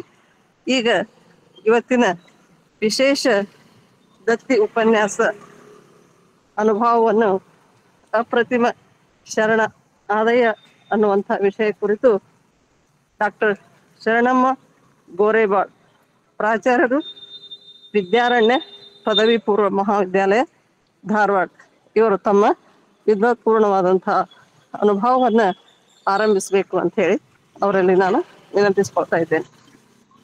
ಈಗ ಶರಣಮ್ಮ ಅವರಿಂದ ಅನುಭವ. ಎಲ್ಲರಿಗೂ ಶರಣಾರ್ಥಿ. ವಚನ ಅಧ್ಯಯನ ವೇದಿಕೆ, ಬಸವಾದಿ ಶರಣರ ಚಿಂತನ ಕೂಟ ಹಾಗೂ ಅಕ್ಕನ ಅರಿವು ಸಂಘಟನೆಗಳಿಂದ ಶರಣೆ ಸುಧಾ ಪಾಟೀಲ್ ಅವರ ತಂದೆಯವರಾದಂಥ ಲಿಂಗೈಕ್ಯ ಶ್ರೀ BM ಪಾಟೀಲ್ ಮತ್ತು ತಾಯಿಯವರಾದಂಥ ಶ್ರೀಮತಿ ಅಕ್ಕ ಮಹಾದೇವಿ ಪಾಟೀಲ್ ಗದಗ್ ಇವರ ಹೆಸರಿನಲ್ಲಿ ಇವತ್ತು ವಿಶೇಷ ದತ್ತಿ ಉಪನ್ಯಾಸ. ಶ್ರಾವಣ ಮಾಸದಲ್ಲಿ ನಡೀತಾ ಇರುವಂಥ ಈ ಉಪನ್ಯಾಸ ಬಹಳ ಸಂತೋಷದಾಯಕವಾದದ್ದು. ಅವರಿಗೆ ಭಕ್ತಿಪೂರ್ವಕವಾಗಿ ನಮನಗಳನ್ನ ಸಲ್ಲಿಸ್ತೇನೆ. ಇದೀಗ ವಚನ ಪ್ರಾರ್ಥನೆ ಮಾಡಿದಂಥ ಶರಣೆ ಜಯಶ್ರೀ ಆಲೂರವರೇ, ಸ್ವಾಗತ, ಪ್ರಾಸ್ತಾವಿಕ ಮತ್ತು ನನ್ನನ್ನ ಅತ್ಯಂತ ಪ್ರೀತಿಯಿಂದ ಪರಿಚಯ ಮಾಡಿದಂಥ ಸಹೋದರಿ ವಿದ್ಯಾ ಮುಗ್ದುಮ್ ಅವರೇ, ಶರಣು ಸಮರ್ಪಣೆ ಮಾಡಲಿರುವಂಥ ಅನಿತಾ ಕಾರ್ಜಣ್ಗಿ ಅವರೇ, ವಚನ ಮಂಗಳ ಮಾಡಲಿರುವಂಥ ಭಾಗ್ಯ ಕೋಟಿ ಅವರೇ, ಕಾರ್ಯಕ್ರಮ ನಿರ್ವಹಣೆಯನ್ನ ಮಾಡ್ತಾ ಇರುವಂಥ ಪ್ರೊಫೆಸರ್ ಶಕುಂತಲಾ ಸಿಂಧೂರ್ ಅವರೇ, ಯಾವತ್ತೂ ನಮ್ಮ ಮಾರ್ಗದರ್ಶಕರಾಗಿ ಉಪನ್ಯಾಸಗಳನ್ನ ನಿರಂತರವಾಗಿ ಯಶಸ್ವಿಯಾಗಿ ನಡೆಸಿಕೊಂಡು ಬರುತ್ತಿರುವಂಥ ಹಿರಿಯರಾದ ಡಾಕ್ಟರ್ ಶಶಿಕಾಂತ್ ಪಟ್ಟಣ್ ಸರ್ ಅವರೇ, ಅವರ ಮನೆಯವರಾದಂಥ ಜಯಶ್ರೀ ಪಟ್ಟಣ್ ಅವರೇ, ದಾನಮ್ಮ ಜಳಕಿ ಅವರೇ, ಸುಧಾ ಪಾಟೀಲ್ ಅವರೇ, ಹಿರಿಯರಾದ ಶಾರದಾ ಪಾಟೀಲ್ ಮೇಡಮ್ ಅವರೇ, ಸರಸ್ವತಿ ಪಾಟೀಲ್ ಮೇಡಮ್ ಅವರೇ, ಗೌರಮ್ಮ ನಾಸಿ ಮೇಡಮ್ ಅವರೇ, ಅವರಿವರೆನ್ನದೇ ಎಲ್ಲ ಶರಣು ತಂದೆ ತಾಯಿಗಳಿಗೆ ನಾನು ನಮಸ್ಕರಿಸ್ತೇನೆ. ಅಪ್ರತಿಮ ಶರಣ ಆದಯನ ಕುರಿತು ಉಪನ್ಯಾಸದ ವಿಷಯದ ಪಟ್ಟಿಯನ್ನ ಹಾಕಿದಾಗ ನಾನು ಅವತ್ತು ಅಂದ್ಕೊಂಡೆ, ಎಷ್ಟೊಂದು ಶಿವಶರಣರಿದ್ದಾರೆ, ಆದ್ರೆ ಆದಯ್ಯನವರನ್ನೇ ಯಾಕೆ ನನಗೆ ಕೊಟ್ರು ಅಂತ ಹೇಳಿ. ಆ ಕುರಿತು ನಾನು ಯಾಕಂದ್ರೆ ಹೆಚ್ಚಿಗೆ ಓದ್ಕೊಂಡಿರ್ಲಿಲ್ಲ, ಆದಯ್ಯನವ್ರ ಬಗ್ಗೆ ನನಗೆ ಗೊತ್ತಿರ್ಲಿಲ್ಲ. ಅವಾಗ ಸರ್ಗೆ ಒಂದು ಮೆಸೇಜ್ ಹಾಕಿದೆ ನಾನು, ಸರ್ ಆದಯ್ಯನವರನ್ನ ಯಾಕೆ ನೀವು ಹಾಕಿರಿ ಅಂತ ಹೇಳಿ. ಅವರು ಅನುಭವದಲ್ಲಿ ಅಲ್ಲಮರಿಗೆ ಸಮ ಅಂತ ಹೇಳಿ ಒಂದೇ ವಾಕ್ಯವನ್ನ ಅವರು ಉತ್ತರಿಸಿ ಸುಮ್ಮನಾಗ್ಬಿಟ್ರು. ಆದಯ್ಯನವ್ರ ವಚನಗಳು ಕೂಡ ಯಾಕಂದ್ರ ಬೆಡಗಿನ ವಚನಗಳವು. ನಾನು ಪ್ರಾಮಾಣಿಕವಾಗಿ ಹೇಳುವುದಾದ್ರೆ ಅವು ಎಲ್ಲಾ ವಚನಗಳು ನನಗ ಅರ್ಥ ಆಗಲಿಲ್ಲ. ಆದ್ರೆ ನನ್ನ ಜ್ಞಾನದ ತೆಕ್ಕೆಗೆ ಸಿಕ್ಕಷ್ಟು ಸರಳವೆನಿಸಿದಂಥ ಕೆಲವು ವಚನಗಳನ್ನ ಇಟ್ಕೊಂಡು ನಾನಿಲ್ಲಿ ಮಾತಾಡ್ಲಿಕ್ಕೆ ಪ್ರಯತ್ನವನ್ನ ಮಾಡ್ತೇನೆ. ಇವರ ಕುರಿತು ಅಷ್ಟೊಂದು ಅಧ್ಯಯನ ಆಗಿಲ್ಲ ಅಂತ ನನಗನಿಸ್ತದೆ ಆದಯ್ಯನವರ ವಚನಗಳ ಕುರಿತು. ಯಾಕಂದ್ರೆ ನಾನು ಬಹಳ ಕಡೆ ಹುಡುಕಿದೆ, ಬಹಳ ಕಡೆ ನೋಡಿದೆ, ಬಹಳ ಜನರನ್ನ ಕೇಳಿದೆ, ಹೆಚ್ಚಿನ ವಿಷಯ ನನಗೆ ದೊರಕಲಿಲ್ಲ ಅವ್ರ ಕುರಿತು. ಆದ್ರೆ ನನಗೆ ದೊರಕಿದ್ದು ಡಾಕ್ಟರ್ ಶಶಿಕಾಂತ್ ಪಟ್ಟಣ್ ಸರ್ ಅವರ ಲೇಖನ ಮಾತ್ರ. ಆ ಒಂದು ಲೇಖನವನ್ನು ಇಟ್ಕೊಂಡು ಜೊತೆಗೆ ನನ್ನ ವಿಚಾರಗಳನ್ನ ಇಟ್ಕೊಂಡು ಆದಯ್ಯನವರನ್ನ ಇವತ್ತು ನಾನು ತಮ್ಮ ಮುಂದೆ ಪರಿಚಯಿಸಲಿಕ್ಕೆ ಪ್ರಯತ್ನ ಮಾಡ್ತೇನೆ. ಬಹುಶಃ 12ನೇ ಶತಮಾನದ ಶರಣ ಚಳವಳಿಯೊಳಗ ಬಸವಣ್ಣನವರ ಹೆಸರನ್ನ ಕೇಳಿ ಅವರ ತತ್ವ ಸಿದ್ಧಾಂತಗಳನ್ನ ಕೇಳಿ ಅವರ ತತ್ವಕ್ಕೆ ಮಾರು ಹೋಗಿ ಸಕ್ರಿಯವಾಗಿ ಚಳವಳಿಯಲ್ಲಿ ಪಾಲ್ಗೊಂಡವರು ಸಾಕಷ್ಟು ಜನ. ಅದರೊಳಗ ಆದಯ್ಯನವರು ಕೂಡ ಒಬ್ರು ಅಂತ. ಒಂದು ಆದಯ್ಯನವರ ಜೀವನ ಚರಿತ್ರೆ ನೋಡಿದ್ರೆ ಅದು ಭಕ್ತಿ ಕವಿ ಹರಿಹರನ ರಗಳೆಯೊಳಗ ರಾಘವಾಂಕನ ಸೋಮನಾಥ ಚರಿತ್ರೆಯೊಳಗ ಸ್ವಲ್ಪ ನಮಗ ದೊರಕ್ತದೆ. ಬಹುಶಃ 11ನೇ ಶತಮಾನದ ಉತ್ತರಾರ್ಧ 12ನೇ ಶತಮಾನದ ಪ್ರಾರಂಭದೊಳಗ ಸುಮಾರು 1165ರೊಳಗ ಆದಯ್ಯನವರು ಇದ್ರು ಅನ್ನುವಂಥದ್ದು ನಮಗ ಗೊತ್ತಾಗ್ತದೆ. ಆದಯ್ಯನವರು ಮೂಲತಃ ಗುಜರಾತದ ಸೌರಾಷ್ಟ್ರದವರು. ಬನಿಯಾ ಅಥವಾ ಬಣಜಿಗನಾದಂಥ ಒಂದು ಗೋರದತ್ತ ಮತ್ತು ಪುಣ್ಯವತಿಯವರ ಮಗ ಆದಯ್ಯನವರು. ಇವರು ಊರಿನಿಂದ ಊರಿಗೆ ವಲಸೆ ಹೋಗ್ತಾ ವ್ಯಾಪಾರ ಮಾಡ್ತಿದ್ರು. ಬಹುಶಃ ಅವರು ವ್ಯವಹಾರ ಕುಶಲರಾಗಿರುವುದರಿಂದ ಪುಲಿಗೆರೆ ಅಥವಾ ಈಗಿನ ಲಕ್ಷ್ಮೇಶ್ವರಕ್ಕೆ ಬಂದು ಅಲ್ಲಿಯೇ ವಾಸ ಮಾಡ್ತಾರೆ. ತಮ್ಮ ವ್ಯಾಪಾರ ವಹಿವಾಟವನ್ನ ನಡೆಸ್ತಾರೆ. ಆಗ ಅಲ್ಲಿ ಪಾರಿಶೆಟ್ಟಿ ಅನ್ನುವಂಥವರ ಮಗಳಾದಂಥ ಪದ್ಮಾವತಿ ಎಂಬವಳನ್ನ ಪ್ರೀತಿಸಿ, ಒಬ್ಬ ಜೈನ ಕನ್ಯೆ ಅವಳನ್ನು ಪ್ರೀತಿಸಿ ಮದುವೆ ಆದರು ಅನ್ನುವಂಥದ್ದು ನಮಗ ತಿಳಿದು ಬರ್ತದೆ. ಈ ಮದುವೆಗೆ ಪದ್ಮಾವತಿಯ ತಂದೆ ಒಪ್ಪದೇ ಇದ್ದಾಗ ಅಲ್ಲಿ ವಾದಕ್ಕೆ ನಿಲ್ತಾರೆ. ಸೌರಾಷ್ಟ್ರದಿಂದ ಸೋಮೇಶ್ವರನ ತಂದು ಪುಲಿಗೆರೆಯ ಸುರಹೊನ್ನೆ ಬಸದಿಯಲ್ಲಿ ಅವರನ್ನು ಸ್ಥಾಪಿಸಿ ತಾನೊಬ್ಬ ನಿಜ ಶಿವಭಕ್ತ ಅನ್ನುವಂಥದ್ದನ್ನ ಇವರು ಆದಯ್ಯನವರು ತೋರಿಸ್ಕೊಡ್ತಾರೆ. ಮುಂದೆ ಅನುಭವ ಮಂಟಪದ ವಚನಗಳ ಒಂದು ಸುದ್ದಿ ಎಲ್ಲಾ ಕಡೆ ಹೋಗ್ತದೆ. ಲಕ್ಷ್ಮೇಶ್ವರದ ಸೋಮೇಶ್ವರನಿಗೂ ಕೂಡ ಅದು ತಟ್ತದೆ. ಆಧ್ಯಾತ್ಮಿಕ ಜೀವನದ ಬಗ್ಗೆ ಅಷ್ಟೊಂದು ಆಸ್ತಿ ಇಲ್ಲದೆ ಇದ್ರು ಕೂಡ ಆದಯ್ಯನವರು ಒಮ್ಮೆ ವ್ಯಾಪಾರಕ್ಕಾಗಿ ಕಳಚೂರರ ಕಲ್ಯಾಣಕ್ಕೆ ಹೋಗ್ತಾರೆ. ಅಲ್ಲಿನ ಶರಣರ ಅನುಭವದ ಚಿಂತನೆಯ ಪ್ರಭಾವಕ್ಕೆ ಒಳಗಾಗಿ ತಾವು ಕೂಡ ಇಂಥವರ ಜೊತೆ ಅನುಭವ ಪಡಿಬೇಕು ಅಂತ ಹೇಳಿ ಕೆಲ ಕಾಲ ಅಲ್ಲಿ ನಿಲ್ತಾರೆ. ಮುಂದೆ ಬಸವಣ್ಣವರಿಂದ ಅನೇಕ ಶರಣರಿಂದ ಲಿಂಗದ ಮಹಿಮೆಯನ್ನ ತಿಳ್ಕೊಂಡು ಅವರು ಲಿಂಗವನ್ನ ಆಯತ್ತ ಮಾಡ್ಕೊಂಡ್ರು ಅನ್ನುವಂಥದ್ದು ನಮಗ ತಿಳಿದು ಬರ್ತದೆ. ಮುಂದೆ ಸತ್ಯಶುದ್ಧ ಕಾಯಕ ಮಾಡ್ತಾ ಲಿಂಗಾಯತರಾಗಿ ಅವರು ಬದಲಾಯಿದರು. ಆದಯ್ಯನವರು ಲಿಂಗಾಯತರಾಗಲು ಇತರರನ್ನ ಪ್ರೇರೇಪಿಸ್ತಾರಂತೆ. ಆದಯ್ಯನವರು ಸೋಮನಾಥ ದೇವಾಲಯದೊಳಗ ಕುಳಿತು ವಚನ ರಚನೆಗೆ ತೊಡಗ್ತಾರೆ. ಬಹುಶಃ ಹೊರನಾಡಿನಿಂದ ಬಂದು ಕನ್ನಡ ಕಲಿತು ಕನ್ನಡದಲ್ಲಿ ಹಾಡಿದ ಆದಯ್ಯನವರ ಹೆಸರು ಬಹುಶಃ ಇವತ್ತ ಎಲ್ಲ ಜನ ಮಾನಸದೊಳಗ ಉಳ್ಕೊಂಡಿದೆ ಅನ್ನುವಂಥದ್ದು. ನಮ್ಮವರೇ ಬರೀಲಿಕ್ಕೆ ಬಹಳ ತೊಂದರೆ ಇದ್ದಾಗ ಬೇರೆ ರಾಷ್ಟ್ರದಿಂದ ಬಂದು ಕನ್ನಡ ಕಲಿತು ಅವರು ವಚನ ರಚನೆ ಮಾಡಿದ್ದು ಬಹಳ ಶ್ಲಾಘನೀಯ ವಿಷಯ ಅಂತ. ಹೀಗೆ ಆದಯ್ಯನವರು ಒಬ್ಬ ಒಳ್ಳೆಯ ಶರಣರಾಗಿ ವಚನಕಾರರಾಗಿ ಮಾರ್ಪಾಡಾದ್ರು. ಈಗಲೂ ಕೂಡ ಲಕ್ಷ್ಮೇಶ್ವರದೊಳಗ ಸೋಮನಾಥ ದೇವಾಲಯ ಮತ್ತು ಅದರ ಪಕ್ಕದೊಳಗೊಂದು ಪುಟ್ಟ ಗುಡಿ ಇದೆ. ಅದು ಶರಣ ಆದಯ್ಯನವರ ಸಮಾಧಿ ಅಂತ ತಿಳ್ಕೊಂಡು ಗುರುತಿಸಲಾಗಿದೆ. ಆದಯ್ಯನವರ ನಿಲುವನ್ನ ಪ್ರಶಂಸಿಸಿ ಬಹುಶಃ ಇತರ ವಚನಕಾರರ ವಚನಗಳು ನಮಗ ತಿಳಿಯುವುದಿಲ್ಲ. ಈ ಕಾರಣದಿಂದ ಇವರು ತಮ್ಮ ಕಾಯಕ ಭೂಮಿಯಾದ ಪುಲಿಗೆರೆಯೊಳಗ ನೆಲೆಸಿ ಕೊನೆಗೆ ಅಲ್ಲಿಯೇ ಐಕ್ಯರಾಗಿರ್ಬೇಕು ಅನ್ನುವಂತ ವಿಷಯ ನಮಗ ತಿಳಿದು ಬರ್ತದೆ. ಆದಯ್ಯನವರು ತಮ್ಮ ವಚನಗಳೊಳಗ ಸೌರಾಷ್ಟ್ರ ಸೋಮೇಶ್ವರ ಅನ್ನುವಂತ ಅಂಕಿತವನ್ನ ಬಳಸ್ತಾರೆ. ಒಟ್ಟು 403 ವಚನಗಳನ್ನ ಆದಯ್ಯನವರು ಬರೆದಿದ್ದು, ಅನೇಕ ಸ್ವರ ವಚನಗಳು ಕೂಡ ಅದ್ರೊಳಗ ಇದ್ದದ್ದು ಗಮನಾರ್ಹ. ಆದಯ್ಯನವರು ಸಾಂಸಾರಿಕ ಮತ್ತು ಸಾಹಿತ್ಯಿಕ ಅಂಶಗಳಿಂದ ಶರಣ ಧರ್ಮದ ತಾತ್ವಿಕ ಚಿಂತನೆಗೆ ಹೆಚ್ಚು ಒತ್ತನ್ನು ಕೊಡ್ತಾರೆ. ಅನುಭಾವದಲ್ಲಿ ಅಲ್ಲಮರಿಗೆ ಸರಿದೂಗುವಂತ ಆದಯ್ಯನವರು ಕಲ್ಯಾಣ ನಾಡಿನ ಅಪ್ರತಿಮ ವಚನಕಾರರು ಅಂತ ಹೇಳಿದ್ರೆ ಬಹುಶಃ ತಪ್ಪಾಗ್ಲಾರದು. ಬಸವಣ್ಣವರ ಪ್ರಭಾವ, ಅಲ್ಲಮರ ಪ್ರಭಾವ ಆದಯ್ಯನವರ ಮೇಲೆ ಆಗಿದ್ದು ನಮಗ ಗೊತ್ತಾಗ್ತದೆ. ಶರಣ ಚಳುವಳಿಯ ಪ್ರಮುಖ ಶರಣರಲ್ಲಿ ಆದಯ್ಯನವರು ಕೂಡ ಒಬ್ರು. ಶರಣ ಧರ್ಮ ತತ್ವಗಳ ವಿವೇಚನೆ, ಸಾಹಿತ್ಯಿಕ ಸತ್ವವು ಕೂಡ ಅವ್ರ ವಚನದೊಳಗ ಕಂಡು ಬರ್ತದೆ. ಬಹುಶಃ ಶರಣರೆಲ್ಲರೂ ಕೂಡ ವೇದ ಆಗಮಗಳನ್ನ ಶಾಸ್ತ್ರಗಳನ್ನ ವಿರೋಧ ಮಾಡ್ತಾರೆ, ಮೂಢನಂಬಿಕೆಗಳನ್ನ ಅವರು ಧಿಕ್ಕರಿಸ್ತಾರೆ. ಹೀಗೆ ವೇದ ಆಗಮ ಶಾಸ್ತ್ರಗಳನ್ನ ವಿರೋಧಿಸಿದಂತ ಶರಣರೊಳಗ ಆದಯ್ಯನವರು ಕೂಡ ಒಬ್ರು ಅಂತ. ಅವ್ರು ಒಂದು ವಚನದೊಳಗ ನಾವು ನೋಡಿದ್ರೆ ಅದು ನಮಗ ಗೊತ್ತಾಗ್ತದೆ. ವೇದಂಗಳ ಹಿಂದೆ ಹರಿಯದಿರು ಹರಿಯದಿರು, ಶಾಸ್ತ್ರಂಗಳ ಹಿಂದೆ ಸುಳಿಯದಿರು ಸುಳಿಯದಿರು, ಪುರಾಣಗಳ ಹಿಂದೆ ಬಳಸದಿರು ಬಳಸದಿರು, ಆಗಮಗಳ ಹಿಂದೆ ತೊಳಲದಿರು ತೊಳಲದಿರು, ಸೌರಾಷ್ಟ್ರ ಸೋಮೇಶ್ವರನ ಕೈವಿಡಿದು ಶಬ್ದ ಜಾಲಂಗಳಿಗೆ ಬಳಲದಿರು ಬಳಲದಿರು ಅನ್ನುವಂತ ಮಾತನ್ನ. ಯಾಕಂದ್ರೆ ವೇದ ಶಾಸ್ತ್ರ ಪುರಾಣ ಆಗಮ ವಿಚಾರಗಳನ್ನ ನಾವೆಲ್ಲ ಕೇಳ್ತಾನೆ ಬಂದೀವಿ, ಅದನ್ನ ನಂಬುತ್ತಾ ಬಂದೀವಿ, ಆಚರಣೆ ಮಾಡ್ತಾನೆ ಬಂದೀವಿ. ಆದ್ರೆ ಪುರಾಣ ಮತ್ತು ಪವಾಡಗಳನ್ನ 90% ಜನ ನಾವು ನಂಬುತ್ತೇವೆ. ಆದ್ರೆ ಅವೆಲ್ಲ ಸುಳ್ಳು ಗೊಳ್ಳು ಕಟ್ಟುಕತೆ ಅನ್ನುವಂಥದ್ದನ್ನ ಸಮಾಜಕ್ಕೆ ತಿಳಿಸಿ ವೈಜ್ಞಾನಿಕ ಮತ್ತು ವೈಚಾರಿಕ ಒಂದು ಪ್ರಜ್ಞೆಯನ್ನ ಬೆಳೆಸುವಲ್ಲಿ ಪ್ರಯತ್ನ ಮಾಡಿದವರು ಶರಣರು. ಅದ್ರೊಳಗೆ ಆದಯ್ಯನವರು ಕೂಡ ಒಬ್ರು ಅಂತ ಹೇಳಿಕ್ಕೆ ಬಹಳ ಸಂತೋಷ ಅನಿಸ್ತದೆ. ವೇದ ಆಗಮಗಳು ಹೋದ ಸರಣಿಯಲ್ಲಿ ಹೋದರಲ್ಲದೆ ನಿಲುಕದ ನಿಜವ ಕಂಡವರ ನಾರನೂ ಕಾಣೆ.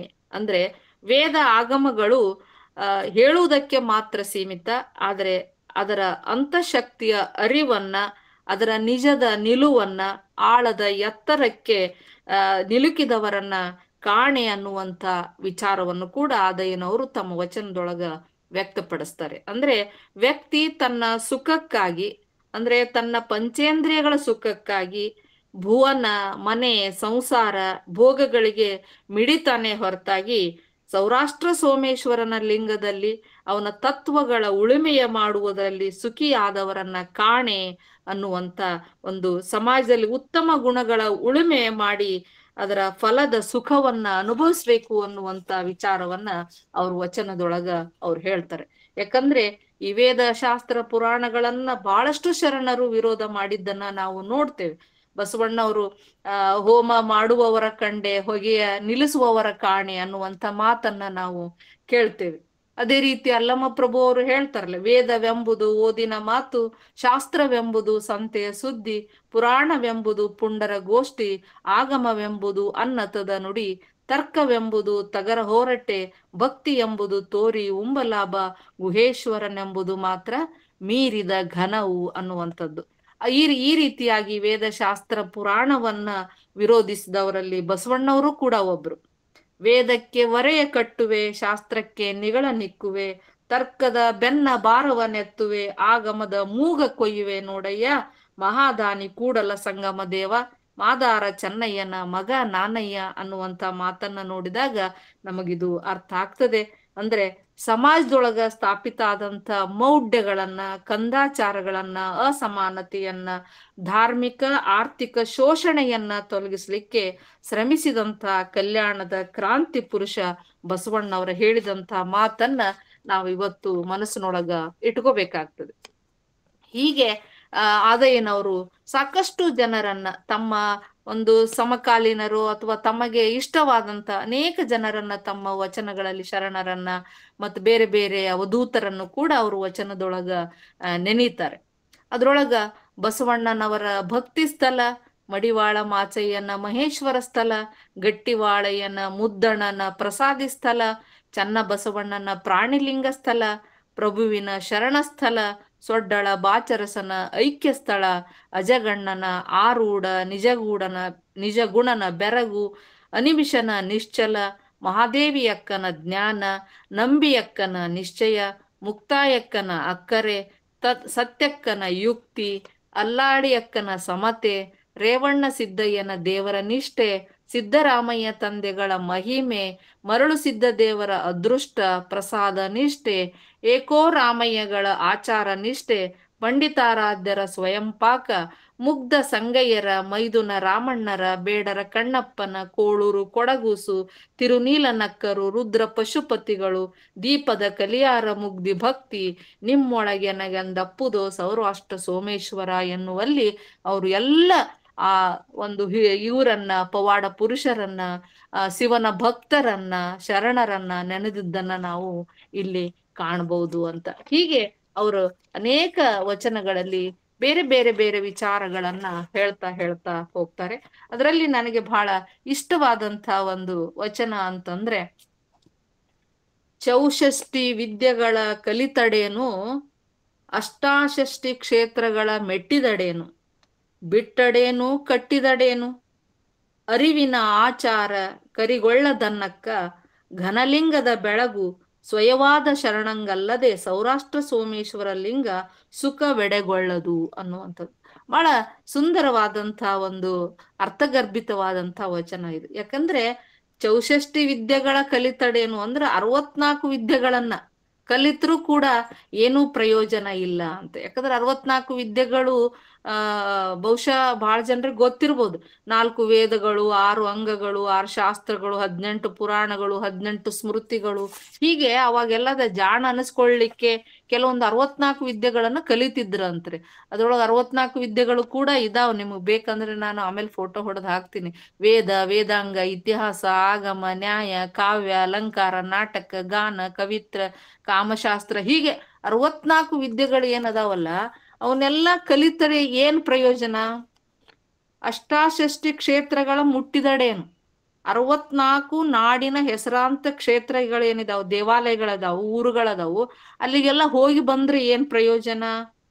ಬಿಟ್ಟಡೇನು ಕಟ್ಟಿದಡೇನು ಅಂದ್ರೆ ಊಟದಲ್ಲಿ ಕೆಲವು ಆಹಾರವನ್ನ ಕೆಲವರು ತ್ಯಜಿಸ್ತಿರ್ತಾರೆ. ಏನೋ ಒಂದು ಗುರಿ ಇಟ್ಕೊಂಡಿರ್ತಾರೆ, ಏನೋ ಕನಸು ಇಟ್ಕೊಂಡಿರ್ತಾರೆ, ಅದು ಮುಟ್ಟಿದ ಮೇಲೆ ಅದನ್ನ ಉಣ್ತೀನಿ ಅಂತ ತಿಳ್ಕೊಂಡು ಏನೋ ಕೆಲವರು ಸ್ವೀಟ್ ಬಿಡ್ತಾರೆ, ಕೆಲವರು ಅನ್ನ ಬಿಡ್ತಾರೆ, ಏನೇನೋ ಬಿಟ್ಟಡೇನು. ಆಹಾರದಲ್ಲಿ ಯಾವ್ದಾದ್ರು ಒಂದು ವಸ್ತುವನ್ನ ತ್ಯಜಿಸಿದರೇನು, ಕಟ್ಟಿದಡೇನು, ಯಾವ್ದಾದ್ರು ದೇವಾಲಯಗಳನ್ನು ಕಟ್ಟಿಸಿದ್ರೇನು.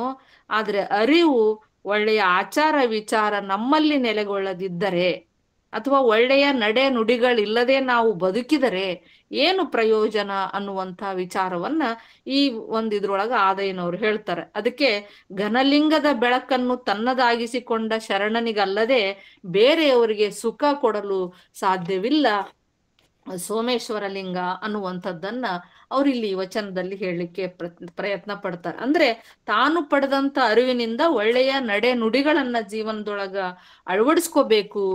ಅದು ಅಳವಡಿಸ್ಕೊಂಡ್ರೆ ಸಾಕು. ಯಾವುದೇ ದೇವಾಲಯಗಳನ್ನ ಸುತ್ತುವ ಅವಶ್ಯಕತೆ ಇಲ್ಲ, ಯಾವುದೇ ವಿದ್ಯೆಯನ್ನ ಕಲಿಯುವ ಅವಶ್ಯಕತೆ ಇಲ್ಲ ಅನ್ನುವಂಥದ್ದನ್ನ, ಘನಲಿಂಗದ ಬೆಳಗು ಸ್ವಯಂವಾದ ಶರಣಂಗಲ್ಲದೆ ಸೌರಾಷ್ಟ್ರ ಸೋಮೇಶ್ವರ ಲಿಂಗಕ್ಕೆ ಸುಖ ಸಿಗ್ತದೆ ಅವನನ್ನ ನಾವು ಅರಿತುಕೊಂಡ್ರೆ.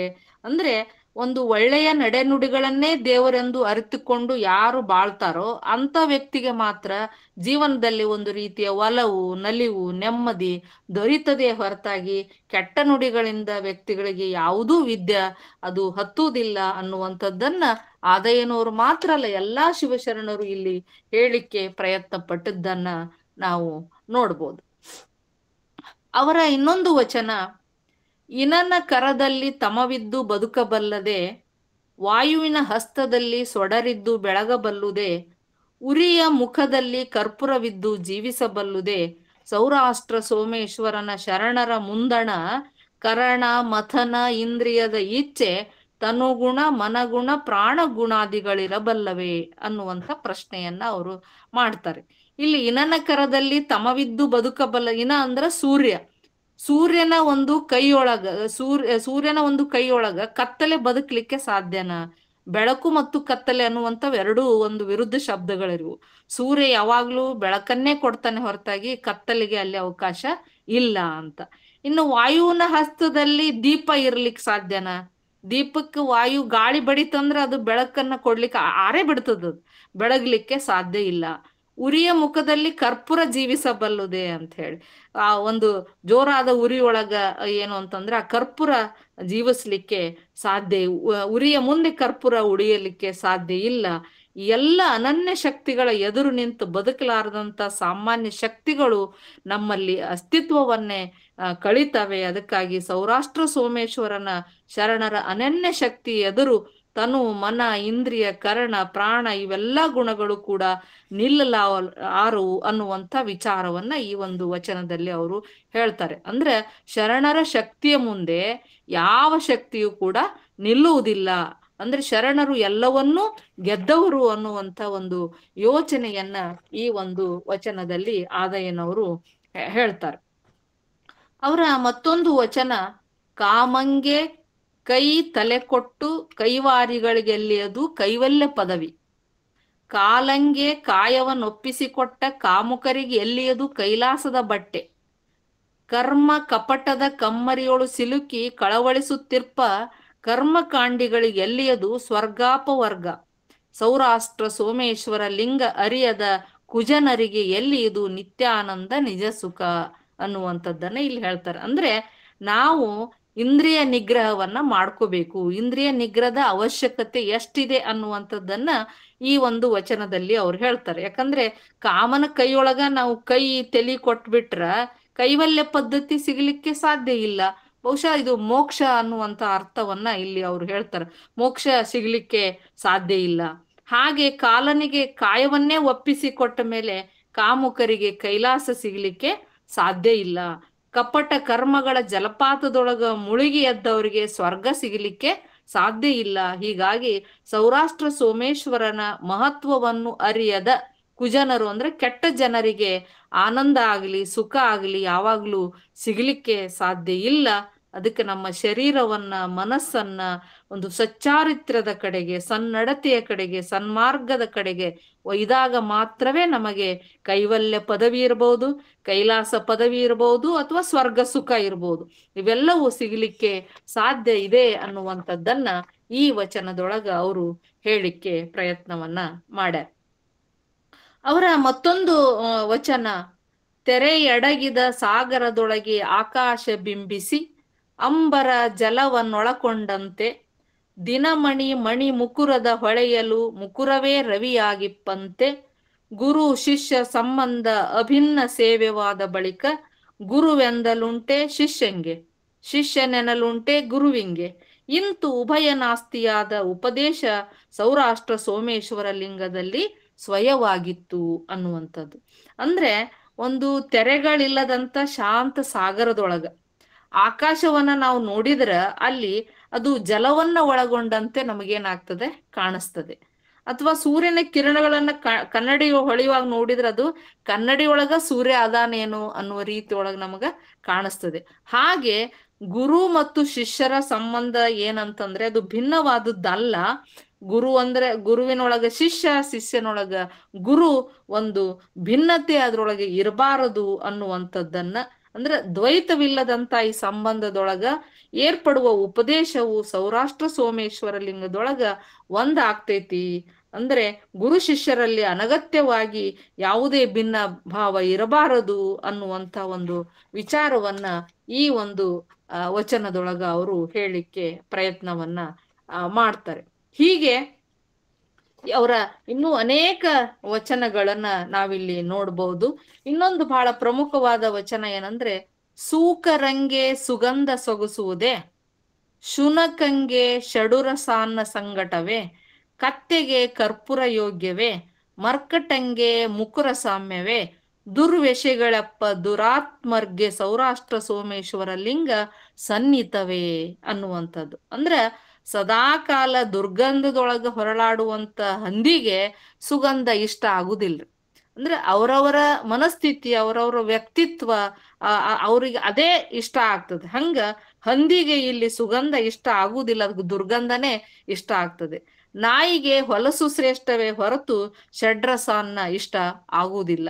ಹಾಗೆ ಕತ್ತೆಗೆ ಕರ್ಪೂರದ ವಾಸನೆ ಏನಾಗುವುದಿಲ್ಲ, ಗೊತ್ತಾಗುವುದಿಲ್ಲ. ಮಂಗನಿಗೆ ಕಿರೀಟ ಭೂಷಣ ಆಗುವುದಿಲ್ಲ. ಹಾಗೆ ಕೆಟ್ಟ ವಿಷಯಗಳಲ್ಲೇ ಜೀವನವನ್ನ ಕಳೀತಾ ಇರುವಂತ ದುರಾತ್ಮರಿಗೆ ಸೋಮೇಶ್ವರ ಲಿಂಗ ಹತ್ತಿರ ಆಗುವುದಿಲ್ಲ ಅನ್ನುವಂತ ಮಾತನ್ನ ಈ ಒಂದು ವಚನದೊಳಗ ಆದಯ್ಯನವರು ಹೇಳ್ತಾರೆ. ಅಂದ್ರೆ ಅನುಭವ ಸಾಧನೆಗೆ ಒಂದು ಅರಿವು ಮತ್ತು ಆತ್ಮಸಾಕ್ಷಿಯ ನಡೆ ಅಗತ್ಯವೇ ಹೊರತು ದುರ್ವಿಷಯಗಳಲ್ಲಿ ಮುಳುಗುವುದು ಅಲ್ಲ ಅಂತ ತಿಳ್ಕೊಂಡು ಅನೇಕ ಉದಾಹರಣೆಗಳನ್ನ ಕೊಟ್ಟು ಇಲ್ಲಿ ಏನ್ ಮಾಡ್ತಾರೆ, ಆದಯ್ಯನವರು ಒಂದು ಸಮಾಜದಲ್ಲಿಯ ಜನರಿಗೆ ಒಂದು ಒಳ್ಳೆಯ ವ್ಯಕ್ತಿತ್ವವನ್ನ ಬೆಳೆಸಿಕೊಡ್ಲಿಕ್ಕೆ ಕರೆ ಕೊಟ್ಟಂತೆ ನಮಗೆ ಅನಿಸ್ತದೆ. ಆಮೇಲೆ ಇನ್ನೊಂದು ವಚನ, ಹುರಿದು ಬಿತ್ತಿದ ಬೀಜ ಮೊಳೆದೋರದಂತೆ ಜ್ಞಾನ ಕಾಯಂಗೆ ಬರುಕಾಯವಿಲ್ಲ, ಅರಿವಿನ ಮುಂದಣ ಕುರುಹು ಅರಿವಿನ ಗ್ರಹಿಸಿ ಜ್ಞಾನ ನಿಷ್ಪತ್ತಿಯಾಯಿತು. ಸೌರಾಷ್ಟ್ರ ಸೋಮೇಶ್ವರ ಲಿಂಗವೆಂಬ ಕುರುಹು ಮರೆದ ಕಾರಣ ನಿಶೂನ್ಯ ನಿರ್ಗಮನವಾಯಿತು ಅನ್ನುವಂಥದ್ದು ಬಹಳ ಬೆಡಗಿನ ವಚನಗಳಿವು. ಅಂದ್ರ ಅಂಗ ಗುಣಗಳನ್ನ ಕಳೆದುಕೊಳ್ಳದೆ ಪೂರ್ಣ ಜ್ಞಾನಿಯಾದವನು ಮರಳಿ ಭವಿಯಾಗಲಾರ. ಹೆಂಗಂದ್ರೆ ಈ ಕಾಳನ್ನ ಹುರಿದು ಬಿತ್ತಿದ್ರೆ ಅದು ಹೆಂಗ ಮೊಳಕೆ ಒಡೆಯುವುದಿಲ್ವೋ ಹಾಗೆ ಜ್ಞಾನಿ ಆದವನು ಕೂಡ ಅಳಿದು ಹೋದ ಅಂಗಗುಣಗಳಲ್ಲಿ ಮತ್ತೆ ಅವು ಹುಟ್ಟಲಾರವು. ಕಣ್ಣೆದುರಿನ ಕುರುಹುಗಳನ್ನೆಲ್ಲ ಅರಿವೇ ಆವರಿಸುವಾಗ ಅಲ್ಲಿ ಜ್ಞಾನ ಪ್ರಭೆ ಬೆಳಗುವುದು ಮಾತ್ರ ಸಹಜ. ಅಥವಾ ಅನುಭವದ ಪಥದೊಳಗ ಕುರುಹುಗಳನ್ನ ಮೆರೆಯುವ ಕ್ರಿಯೆ ಪ್ರಮುಖ ಆದದ್ದು. ಈ ರೀತಿ ಸೌರಾಷ್ಟ್ರ ಸೋಮೇಶ್ವರನ ಕುರುಹು ಮರೆತದ್ದರಿಂದ ಎಲ್ಲವೂ ಕೂಡ ನಿಶೂನ್ಯವೂ ನಿರ್ಗಮನವೂ ಆಯಿತು ಅಂತ ತಿಳ್ಕೊಂಡು ಒಟ್ಟಾರೆ ಸಂಪೂರ್ಣ ಬೆಳಗ್ಗೆ ಇಲ್ಲಿ ತುಂಬಿತು ಅನ್ನುವಂತ ಧ್ವನಿಯನ್ನ ಇಲ್ಲಿ ಸೌರಾಷ್ಟ್ರ ಸೋಮೇಶ್ವರನ ಲಿಂಗದೊಳಗ ಅವರು ತಮ್ಮ ವಿಚಾರವನ್ನ ಅಲ್ಲಿ ವ್ಯಕ್ತಪಡಿಸ್ತಾರೆ.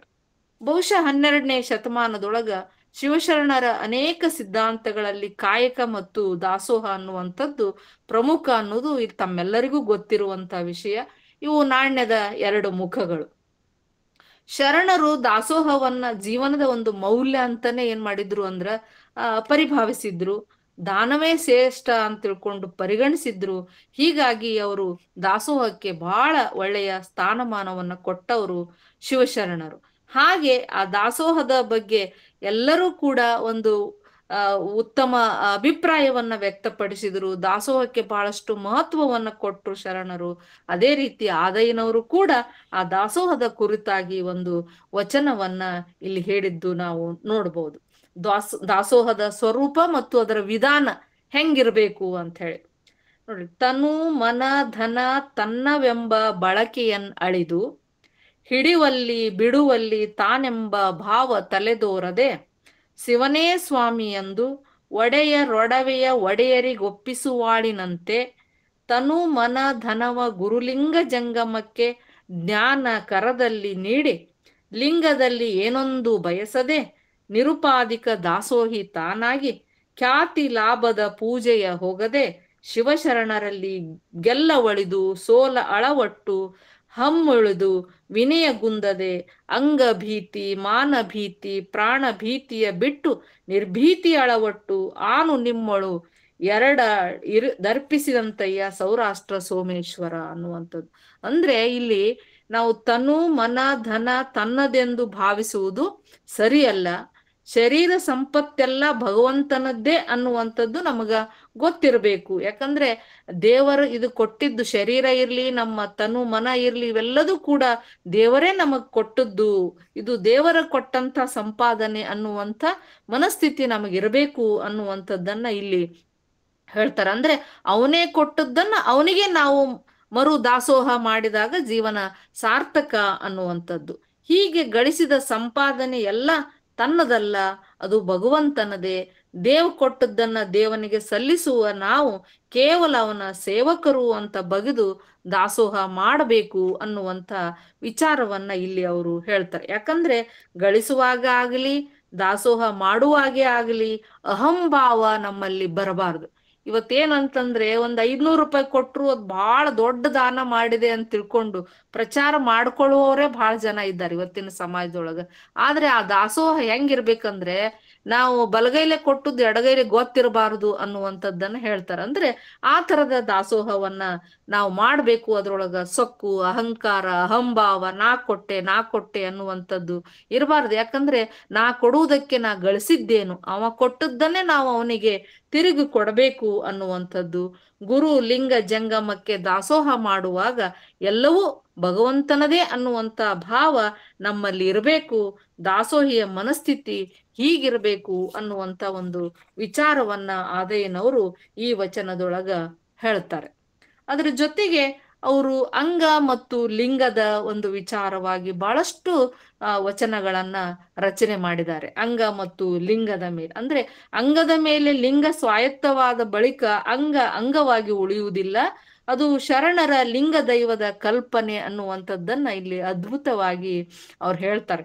ಯಾಕಂದ್ರೆ ಆದಯ್ಯನವರ ವಚನದೊಳಗ ಲಿಂಗ ಸರ್ವಾಂಗವನ್ನು ಪರಿವರ್ತಿಸಿದ ಬಗೆಯನ್ನ ನಾವಿಲ್ಲಿ ನೋಡ್ಬೋದು. ಅಂದ್ರೆ ಆ ಲಿಂಗ ನಮ್ಮ ಸರ್ವಾಂಗವನ್ನು ಬದಲಿಸ್ತದೆ, ಪರಿವರ್ತಿಸ್ತದೆ ಅನ್ನುವಂತ ಒಂದು ಭಾವನೆಯನ್ನ ಇಲ್ಲಿ ಅವರು ವ್ಯಕ್ತಪಡಿಸ್ತಾರೆ. ಬಹಳ ತುಂಬಾ ಮುಖ್ಯವಾದ, ನನಗೆ ಬಹಳ ಇಷ್ಟವಾದಂತ ಒಂದು ವಚನ ಇದು. ಅಂಗದಲ್ಲಿ ಲಿಂಗವಿರಲು ಎನ್ನ ತನು ನಿರ್ಮಲವಾಯಿತು, ಮನದಲ್ಲಿ ಅರಿವಿರಲು ಎನ್ನ ಮನ ನಿರ್ಮಲವಾಯಿತು, ಪ್ರಾಣದಲ್ಲಿ ಪ್ರಸಾದವಿರಲು ಎನ್ನ ಪ್ರಾಣ ನಿರ್ಮಲವಾಯಿತು, ಪಂಚೇಂದ್ರಿಯಗಳಲ್ಲಿ ಪಂಚಲಿಂಗ ಒಡೆಗೊಂಡಿರಲು ಇಂದ್ರಿಯಗಳೂ ನಿರ್ಮಲವಾದವು, ಸೌರಾಷ್ಟ್ರ ಸೋಮೇಶ್ವರನ ಶರಣರ ಸಂಘದಿಂದ ಶಿವಪ್ರಸಾದ ದೊರೆಕೊಂಡಿತ್ತಾಗಿ ಸರ್ವಾಂಗ ಲಿಂಗವಾಯಿತು ಅನ್ನುವಂಥದ್ದು. ಅಂದ್ರೆ ಇಲ್ಲಿ ಆ ಇಷ್ಟಲಿಂಗ ಇಷ್ಟಾರ್ಥವನ್ನ ಪೂರ್ಣಗೊಳಿಸುವುದರ ಜೊತೆಗೆ ಒಂದು ಅನಿಷ್ಟತೆಯನ್ನು ಕೂಡ ಅದು ಏನ್ ಮಾಡ್ತದೆ, ದೂರ ಇಡ್ತದೆ, ನಮ್ಮ ತನು ಮನ ಪ್ರಾಣವನ್ನ ನಿರ್ಮಲ ಮಾಡ್ತದೆ ಅನ್ನುವಂತ ಒಂದು ವಿಚಾರವನ್ನ ಈ ಒಂದು ವಚನದೊಳಗೆ ಅವರು ಹೇಳ್ತಾರೆ. ಇನ್ನು ಇಷ್ಟಲಿಂಗ ಅಂಗದ ಮೇಲೆ ಸ್ವಾಯತ್ತತೆ ಆದ ಮೇಲೆ ಅದು ಪ್ರಾಣಲಿಂಗವಾಗಿ, ಒಂದು ಭಾವಲಿಂಗವಾಗಿ ಅವ್ಯಕ್ತ ಅನುಭವವನ್ನ ಅಂತರಂಗದೊಳಗದು ಅರಳಿಸ್ತದೆ. ಇದು ಇದ್ದೂ ಇಲ್ಲದಂತಾಗುವಂತ ಒಂದು ಸ್ವರೂಪವನ್ನ ಆದಯ್ಯನವರು ಇನ್ನೊಂದು ವಚನದೊಳಗ ಹೀಗೆ ಹೇಳ್ತಾರೆ. ಏನಂದ್ರೆ, ಕಾಷ್ಟದೊಳಗೆ ಅಗ್ನಿ ಇಪ್ಪಂತೆ, ಹಾಲೊಳಗೆ ತುಪ್ಪವಿದ್ದಂತೆ, ತನುವಿನಲ್ಲಿ ಚೇತನವಿಪ್ಪಂತೆ, ಪಿಂಡದಲ್ಲಿ ಘನಲಿಂಗ ಪೂರ್ಣವಾಗಿಪ್ಪನಾಗಿ ಇಹಪರನಾಸ್ತಿಯಾಗಿ ನಿರ್ಮಲ ನೈದಿಪ್ಪನಯ್ಯ ಸೌರಾಷ್ಟ್ರ ಸೋಮೇಶ್ವರ ನಿಮ್ಮ ಶರಣ ಅಂತ.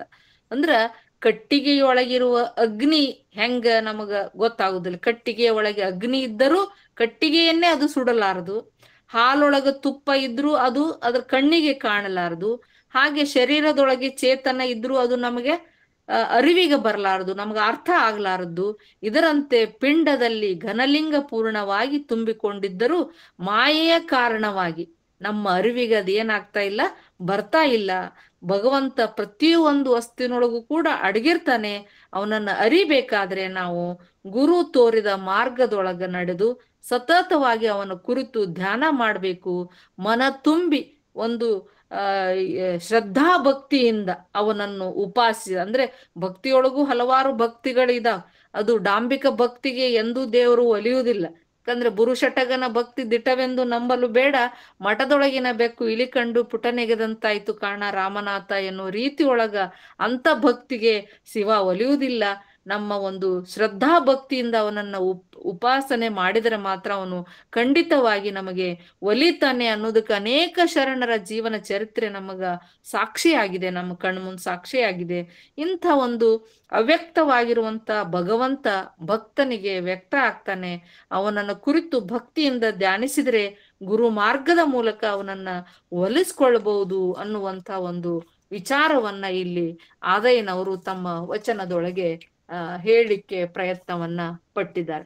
ಹೀಗೆ ಅವರ ಮತ್ತೊಂದು ವಚನ, ಕ್ಷೀರ ಸಮುದ್ರದಲ್ಲಿ ಬೆರೆಸಿದ ಜಲವೆಲ್ಲ ಕ್ಷೀರವಾಗಿಪ್ಪುದಂತೆ, ಮನ ನಿಮ್ಮಲ್ಲಿ ಬೆರೆಸಿದ ಬಳಿಕ ಅಹಂಕಾರವಿಲ್ಲಾಗಿ ಪ್ರಾಣ ನಿಮ್ಮಲ್ಲಿ ಸಂಚಿತ, ಇಂತಾದ ಬಳಿಕ ಅಂಗವೆಂಬುದಿಲ್ಲ ಸೌರಾಷ್ಟ್ರ ಸೋಮೇಶ್ವರ ಲಿಂಗವಲ್ಲದೆ ಮತ್ತೇನು ಅನ್ನುವಂತ ಒಂದು ಪ್ರಶ್ನೆಯನ್ನ ಅವರಿಲ್ಲಿ ಮಾಡ್ತಾರೆ. ಯಾಕಂದ್ರೆ ಹಾಲಿನ ಸಮುದ್ರಕ್ಕೆ ಜಲ ಸೇರಿಸಿದರೆ ಅದು ಹಾಲಾಗಿನೇ ಮಾರ್ಪಾಡಾಗ್ತದೆ.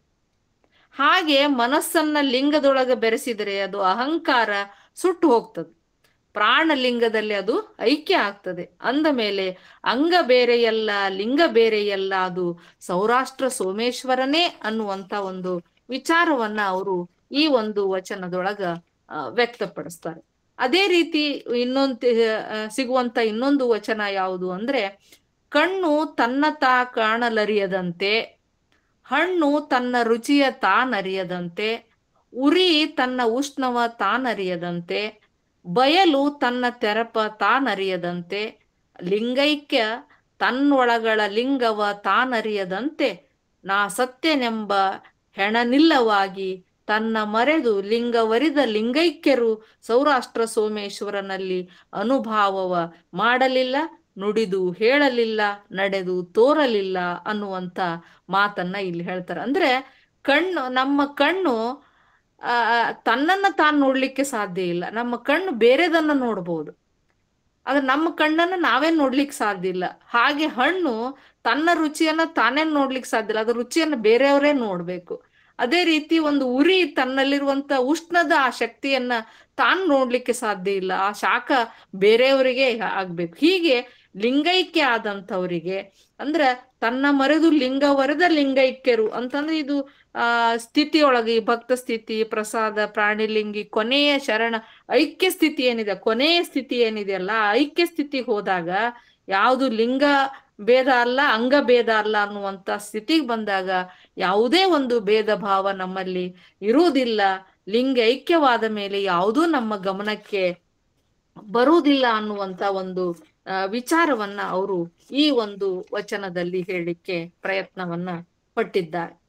ಅದೇ ರೀತಿ ಇನ್ನೊಂದು ವಚನ ಅಂದ್ರ ಸಂಶಯ ಇರುವಂತ ಜನರ ಮನಸ್ಥಿತಿ ಹೆಂಗಿರ್ತದೆ ಅನ್ನುವಂಥದ್ದನ್ನ ಅವರು ಮತ್ತೊಂದು ವಚನದಲ್ಲಿ ಬಹಳ ಚೆನ್ನಾಗಿ ಹೇಳಿದ್ದಾರೆ. ಏನಂದ್ರೆ, ಅಂದಿನವರು ಇಂದಿನವರು ಎಂಬ ಸಂದೇಹಿಗಳಿಗೆ ಸಂದೇಹ ಮುಂದುಗೊಂಡಿಪ್ಪುದು ನೋಡ.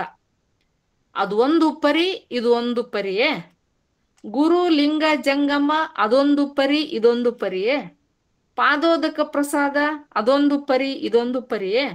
ಶರಣ ಲಿಂಗ ಸಂಬಂಧ ಅದೊಂದು ಪರಿ, ಇದೊಂದು ಪರಿಯೇ. ಅರಿವು ಆಚರಣೆ ಅದೊಂದು ಪರಿ, ಇದೊಂದು ಪರಿಯೇ. ಸ್ಥಳ ಕುಲಂಗಳು ಅದೊಂದು ಪರಿ, ಇದೊಂದು ಪರಿಯೇ. ಸೌರಾಷ್ಟ್ರ ಸೋಮೇಶ್ವರ ಲಿಂಗವು ಅದೊಂದು ಪರಿ, ಇದೊಂದು ಪರಿಯೇ ಅನ್ನುವಂಥದ್ದು. ಅಂದ್ರೆ ಹಿಂಗ ಪ್ರಶ್ನೆ ಮಾಡ್ಕೋತ ಹೋಗ್ತಾನೆ. ಯಾಕಂದ್ರೆ ಯಾವಾಗಲೂ ಸತ್ಯ ಸತ್ಯನೇ.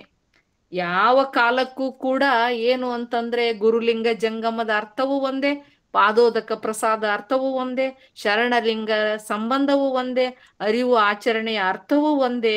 ಎಲ್ಲವೂ ಒಂದೇ ಇದ್ದಾಗ ಈ ಸಂಶಯ ಇದ್ದಂಥವರ ಮನಸ್ಥಿತಿ ಮಾತ್ರ ಇದರಲ್ಲಿ ಏನು ಮಾಡ್ತದೆ, ಪ್ರಶ್ನೆಯನ್ನ ಮಾಡ್ತದೆ ಅನ್ನುವಂಥ ಒಂದು ವಿಚಾರವನ್ನ ಈ ಒಂದು ವಚನದೊಳಗ ಹೇಳ್ತಾರೆ. ಹೀಗೆ ಆದಯ್ಯನವರು ಹಲವಾರು ವಚನಗಳಲ್ಲಿ ಒಂದು ದೇವರ ಕುರಿತಾಗಿ, ಶಿವನ ಕುರಿತಾಗಿ, ಇಷ್ಟಲಿಂಗದ ಕುರಿತಾಗಿ ಹೇಳ್ತಾ ಹೋದಾಗ ಕೊನೆಯ ಒಂದು ವಚನವನ್ನ ಹೇಳಿ ನನ್ನ ಮಾತು ಮುಗಿಸ್ತೇನೆ.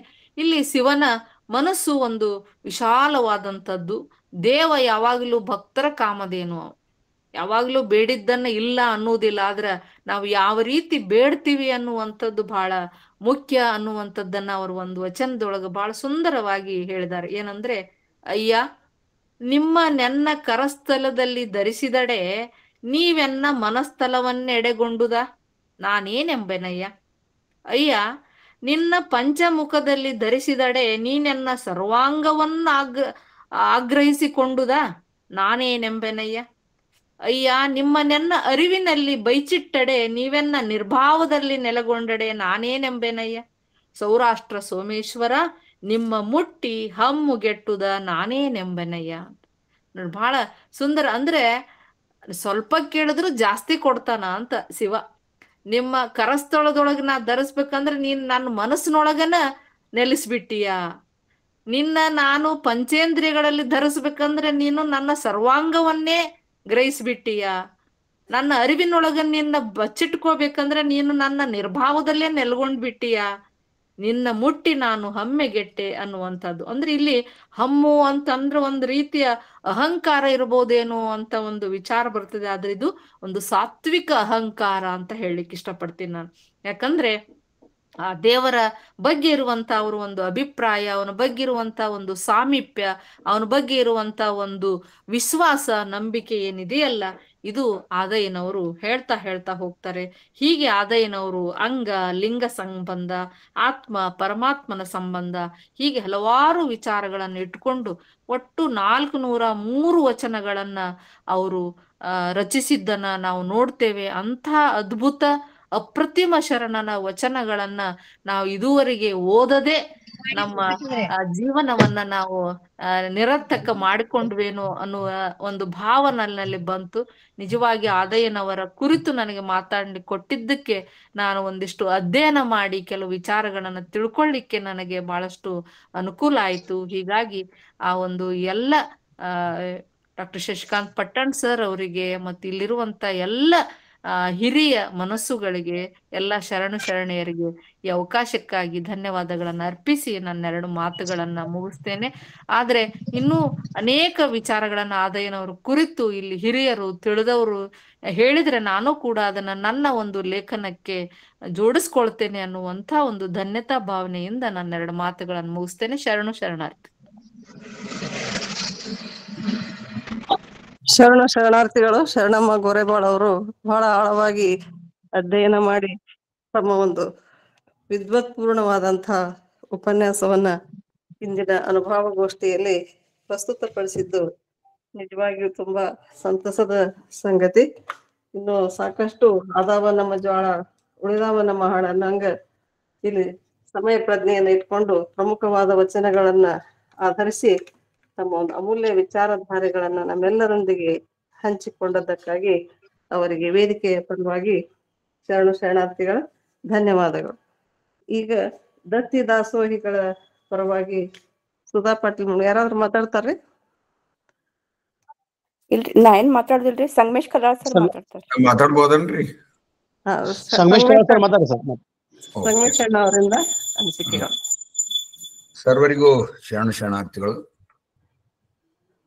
ಬಹುಶಃ ಡಾಕ್ಟರ್ ಶರಣಮ್ಮ ಗೋರೆಬಾಳ್ ಅವರ ಮಾತುಗಳನ್ನ ನಾನು ಇವತ್ತು ಬಹಳ ಸಂಪೂರ್ಣವಾಗಿ ಅದನ್ನ ಆಲಿಸಿ ಸಂತೋಷಪಟ್ಟೆ. ಅವರ ಬಹಳ ತುಂಬಾ ಪ್ರಭಾವ ಬೀರುವಂತದ್ದು ಕೇಳುಗರಿಗೆ. ಆಮೇಲೆ ಅವರ ಅನುಭವ ಹೆಂಗಿತ್ತ, ಪರಿಪಕ್ವ ಒಂದು ಮಾತುಗಾರರು ಯಾರು ಹೇಗಿರ್ತಾರೋ ಆ ರೀತಿ ಪರಿಪಕ್ವವಾದಂತಹ ಮಾತುಗಾರಿಕೆ ಅವರ ಮಾತುಗಳಿಂದ ಆದಯ್ಯನವರ ಬಹಳ ಸರಳವಾದಂತ ಆಧ್ಯಾತ್ಮಿಕ ವಿಚಾರಗಳನ್ನ ತುಂಬಾ ಸರಳವಾಗಿ ಹೇಳಿರುವಂತಹ ವಚನಕಾರರಲ್ಲಿ ಆದಯ್ಯನವರು ಪ್ರಮುಖರು. ಅಲ್ಲಮ್ಮ ಪ್ರಭು ವಚನಗಳು ಸ್ವಲ್ಪ ಜಟಿಲ ಅನಿಸುತ್ತಷ್ಟೇ, ಬಟ್ ಓದ್ತಾ ಅವು ಸುಲಭ ಆಗುತ್ತೆ. ಆದ್ರೆ ಆದಯ್ಯನವರ ವಚನಗಳು ಅದರಲ್ಲಿ ವ್ಯಕ್ತಿ ವಿಕಾಸ, ತನುಮನ ಭಾವಶುದ್ಧಿ, ಪರಶಿವನ ಪ್ರತಿಮವಾದಂತಹ ಸ್ವರೂಪವನ್ನು ಅನಾವರಣ ಮಾಡುವಂತಹದ್ದು, ಲಿಂಗಾಂಗ ಸಾಮರಸ್ಯ ಮತ್ತು ನಿಜೈಕ್ಯದ ಬಗ್ಗೆ ತುಂಬಾ ಸರಳವಾಗಿ ಆದಯ್ಯನವರು ತಮ್ಮ ವಚನಗಳಲ್ಲಿ ವಿವರಣೆ ಮಾಡಿದ್ದಾರೆ. ಬಹಳ ಖುಷಿ ಅನ್ಸುತ್ತೆ ನಮ್ಗೆ. ಅವ್ರ ವಚನಗಳು ನಾನು ಮೊದಲು ಬಹಳ ಕಡಿಮೆ ಓದ್ತಿದ್ದೆ. ಇತ್ತೀಚೆಗೆ ಅವರ ವಚನಗಳನ್ನ ನಾನು ಹೆಚ್ಚು ಬಳಕೆ ಮಾಡುವಂತ ನೋಡಿದಾಗ ಇದು ಎಲ್ಲ ನಮಗ್ ಮನವರಿಕೆ ಆಯ್ತು. ಅದನ್ನ ತುಂಬಾ ಸರಳವಾಗಿ ಶರಣಮ್ಮ ಗೋರೆಬಾಳ್ ಮೇಡಮ್ ಅವರು ನಮ್ಗೆ ವಿಷಯಪಡಿಸಿದ್ದಾರೆ. ಅವರಿಗೆ ತುಂಬಾ ಧನ್ಯವಾದಗಳನ್ನ ಹೇಳ್ತೇನೆ. ಇವತ್ತಿನ ದತ್ತಿ ವಿಶೇಷ ದತ್ತಿ ಶರಣೆ ಸುಧಾ ಪಾಟೀಲ್ ಅವರ ತಂದೆಯವರಾದಂತಹ ಲಿಂಗೈಕ್ಯ ಬಿ ಪಾಟೀಲ್ರು ಮತ್ತು ತಾಯಿಯವರಾದ ಲಿಂಗೈಕ್ಯ ಶ್ರೀಮತಿ ಅಕ್ಕಮಹಾದೇವ್ ಪಾಟೀಲ್ ಅವರ ಹೆಸರಿನಲ್ಲಿ ವಿಶೇಷ ದತ್ತಿ ಉಪನ್ಯಾಸವನ್ನ ನಮ್ಮ ಅಂತಾರಾಷ್ಟ್ರೀಯ ಬಸವ ತಿಳುವಳಿಕೆ ಕೇಂದ್ರ ಮತ್ತು ಅಕ್ಕನಾರ್ಯ ಹಾಗೂ ವಚನ ಅಧ್ಯಯನ ವೇದಿಕೆಯ ವಿಶ್ವಸ್ಥೆಯಾದಂತಹ ಶರಣೆ ಸುಧಾ ಪಾಟೀಲ್ ಅವರು ತಮ್ಮ ಈ ಒಂದು ದತ್ತಿ ಉಪನ್ಯಾಸ ಇಡುವಂತಹದ್ದು ಏನೈತಲ್ಲ, ಇದು ಅವರನ್ನ ಹಿರಿಯರನ್ನ ಸ್ಮರಿಸಿಕೊಂಡಂಗಾಗುತ್ತೆ. ಅವರ ಒಂದು ಆಧ್ಯಾತ್ಮಿಕ ಒಂದು ಸಂಸ್ಕಾರವನ್ನ ನಾವು ತಿಳ್ಕೊಂಡಂಗಾಗುತ್ತೆ. ಇತ್ತೀಚೆಗೆ ಏನಾಗ್ತಾ ಇದೆ ಅಂದ್ರೆ, ನಮ್ಮ ಹಿಂದಿನ ಪೂರ್ವಜರು, ಅವ್ರು ನಮ್ಮ ಕುಟುಂಬದವ್ರು ಇರ್ಬೋದು, ಯಾರೇ ಇರ್ಬೋದು, ಸಮಾಜದಲ್ಲಿ ಒಳ್ಳೆ ಶ್ರೇಷ್ಠ ವ್ಯಕ್ತಿ, ಈ ನಮ್ಮ ವೇದಿಕೆಯಿಂದ ಸಮಾಜದಲ್ಲಿರುವಂತ ಅನೇಕ ಮಹಾಪುರುಷರನ್ನ ಪರಿಚಯ ಮಾಡಿಕೊಡ್ತಾ ಇದ್ದಾರೆ. ಬಹಳ ಸಂತೋಷ. ಅಂತ ಯಾಕೆ ಅಂದ್ರೆ, ಈ BM ಪಾಟೀಲ್ರ ದಂಪತಿಗಳದಾರಲ್ಲ, ಅವ್ರ ಒಂದು 2-3 ವಿಷಯಗಳನ್ನು ಹೇಳಿಕ್ ನಾನು ಬಹಳ ಸಂತೋಷ ಆಗತ್ತೆ. ಏನಂತಂದ್ರೆ, ಅಂಬಡಗಟ್ಟಿಯಿಂದ ಜಯಚನಿ ಅವರನ್ನ ಕರ್ಕೊಂಡ್ಬಂದು ಅಧ್ಯಯನಕ್ಕೆ ಸೇರಿಸಿ ಅವರು ಒಬ್ಬ ನಾಡಿನ ಪ್ರಬುದ್ಧ ಸ್ವಾಮೀಜಿಯವರ ಆಗಲಿಕ್ಕೆ ಕಾರಣರಾದ್ರು. ಅವರ ಜ್ಞಾನ, ಶರಣ ಸಾಹಿತ್ಯ ಕೊಟ್ಟಂತ ಅಮೂಲ್ಯ ಕೊಡುಗೆ ನಿಜಕ್ಕೂ ಇವ್ರೇನಾದ್ರು ಅವ್ರನ್ನ ಕರ್ಕೊಂಬಂದಲ್ಲಿ ಶಿವಮೊಗ್ಗಕ್ಕೆ ಸೇರಿಸದೇ ಹೋಗಿದ್ರೆ ಬಹುಶಃ ನಮಗೆ ಅದು ಸಿಗ್ತಿದ್ದಿಲ್ಲ ಅಂತ ನನ್ನ ಭಾವನೆ. ಇನ್ನು ಎರಡನೇದಾಗಿ ಏನು ಇವತ್ತಿನ ದತ್ತಿ ಸ್ಮರಣೆ ಇದೆಯಲ್ಲ, ನಮ್ಮ BM ಪಾಟೀಲ್ ದಂಪತಿಗಳು ಗದಗ ಜಿಲ್ಲಾ ಆಸ್ಪತ್ರೆ ಮತ್ತು ಈಗಿನ ಅದು ಮೆಡಿಕಲ್ ಕಾಲೇಜ್ ಆಗಿದೆ. ಈಗ ಅದಕ್ಕೆ 54 ಎಕರೆ ಭೂಮಿಯನ್ನ ನೀಡಿದ್ದಾರೆ ಅವರು ಹಿಂದೆ. ಒಳ್ಳೆ ದೊಡ್ಡ ನಮ್ಮ ದಾನಿಗಳವರು. ಆಮೇಲೆ ಶಿವಯೋಗ ಅಷ್ಟೇ ಅಲ್ಲ, ಶಿವಯೋಗ ಮಂದಿರದ ಸ್ಥಾಪನೆ ಸಲುವಾಗಿ ಅವರು ಇಷ್ಟು ಕೆಲಸ ಮಾಡಿದ ಅದ್ರ ನಿರ್ಮಾಣಕ್ಕಾಗಿ ದೊಡ್ಡ ಕೊಡುಗೆಯನ್ನು ಕೊಟ್ಟಿದ್ದಾರೆ. ಆ ಒಂದು ಕೊಡುಗೆಯಿಂದಾಗಿ ಶಿವಯೋಗ ಮಂದಿರ ಇಷ್ಟೊಂದು ಉತ್ತಮವಾಗಿ ಅಂತ ಕಾಲದಲ್ಲಿ ಅದು ಸಾಮಾನ್ಯವಾಗಿ ದೊಡ್ಡ ದೊಡ್ಡ ಶ್ರೀಮಂತ ಕುಟುಂಬದವರು ಒಳ್ಳೆಯ ದಾನಿ ಇಂತಹ ಸಮಾಜ ಸೇವೆಯನ್ನು ಮಾಡುವಂತ ಕುಟುಂಬಗಳಿದ್ದು ಅವ್ರು ಮಾಡಿದ್ದ ಕಾರಣದಿಂದಾಗಿ ಇವತ್ತು ನಾಡಿಗೆ ಸಾವಿರಾರು ಸ್ವಾಮೀಜಿಗಳನ್ನ ಶಿವಮಂದಿರ ಇವತ್ತು ಸಮಾಜಕ್ಕೆ ಕೊಡುವಂತ ಒಂದು ಇದು ಪರಂಪರೆ ಬೆಳೆದು ಬಂತು ಅನ್ನುವಂಥದ್ದನ್ನು ನಾನು ಹೇಳಲಿಕ್ಕೆ ಇಷ್ಟಪಡ್ತೇನೆ. ಅವರು ಇಷ್ಟೇ ಅಲ್ಲ, BM ಪಾಟೀಲ್ರು ಅವರ ಅಜ್ಜ ಅವರೂ ಕೂಡ ಶ್ರೇಷ್ಠವಾದಂತಹ ಸಮಾಜ ಸೇವಕರವರು. ಅವರ ಅಜ್ಜನವರು ಅಂದ್ರೆ ಸುಧಾ ಪಾಟೀಲ್ರವರ ಮುತ್ತಜ್ಜವರು. ಅವರು ಅಂದ್ರೆ ಇವರ ಮುತ್ತಜ್ಜರ ಅಂದ್ರೆ ಭೀಮನಗೌಡರು ಮತ್ತು ಅಕ್ಕಮಾದಿ ಗೌಡಶಾನಿ ಅವರು. ಅವರ ಪುಣ್ಯ ಕಾರ್ಯಗಳು, ಸಮಾಜ ಸೇವೆಗಳು ಈಗಲೂ ಸಹಿತ ಬಹಳ ಎಲ್ಲ ಜನಮಾನಸದಲ್ಲಿ ಅಡೂರಲ್ಲಿರ್ಬೋದು ಅಥವಾ ಅವರ ಇದು ಮಲಸಮುದ್ರದಲ್ಲಿ ಇರ್ಬೋದು, ಬಹಳ ತುಂಬಾ ಮೆಚ್ಕೊಳ್ತಾರೆ ಜನ. ಇವತ್ತಿನವರೆಗೆ ಅವರನ್ನು ಸ್ಮರಣೆ ಮಾಡ್ತಾರೆ.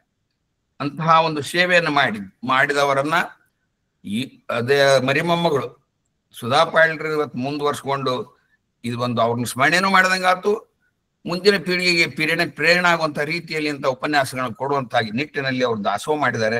ಅವರಿಗೂ ಅಭಿನಂದನೆಯನ್ನು ಹೇಳ್ತಾ, ಇಂಥ ಒಂದು ಪರಂಪರೆ ಮುಂದಿನ ಮಕ್ಕಳಲ್ಲಿ ಬೆಳಿಬೇಕು. ಅದಕ್ಕಾಗಿ ಈ ಒಂದು ಸತ್ಕಾರ್ಯ ಮಾಡಿದಂತ ಸುಧಾ ಪಾಟೀಲ್ ಮೇಡಮ್ ಅವರಿಗೆ ಮತ್ತು ಅವ್ರ ಕುಟುಂಬದವರಿಗೆ ಆಯುರಾರೋಗ್ಯ ಸುಖ ಸಂಪತ್ತುಗಳನ್ನು ಕೊಡ್ಲಿ, ಶರಣ ಸಾಹಿತ್ಯಕ್ಕೆ ಇನ್ನೂ ಅವರ ಕೊಡುಗೆಗಳು ಮುಂದೆ ಬರಲಿ ಅಂತ ಹಾರೈಸ್ತಾ ಇದೊಂದು ಅವಕಾಶಕ್ಕಾಗಿ ಎಲ್ಲರಿಗೂ ಧನ್ಯವಾದಗಳು.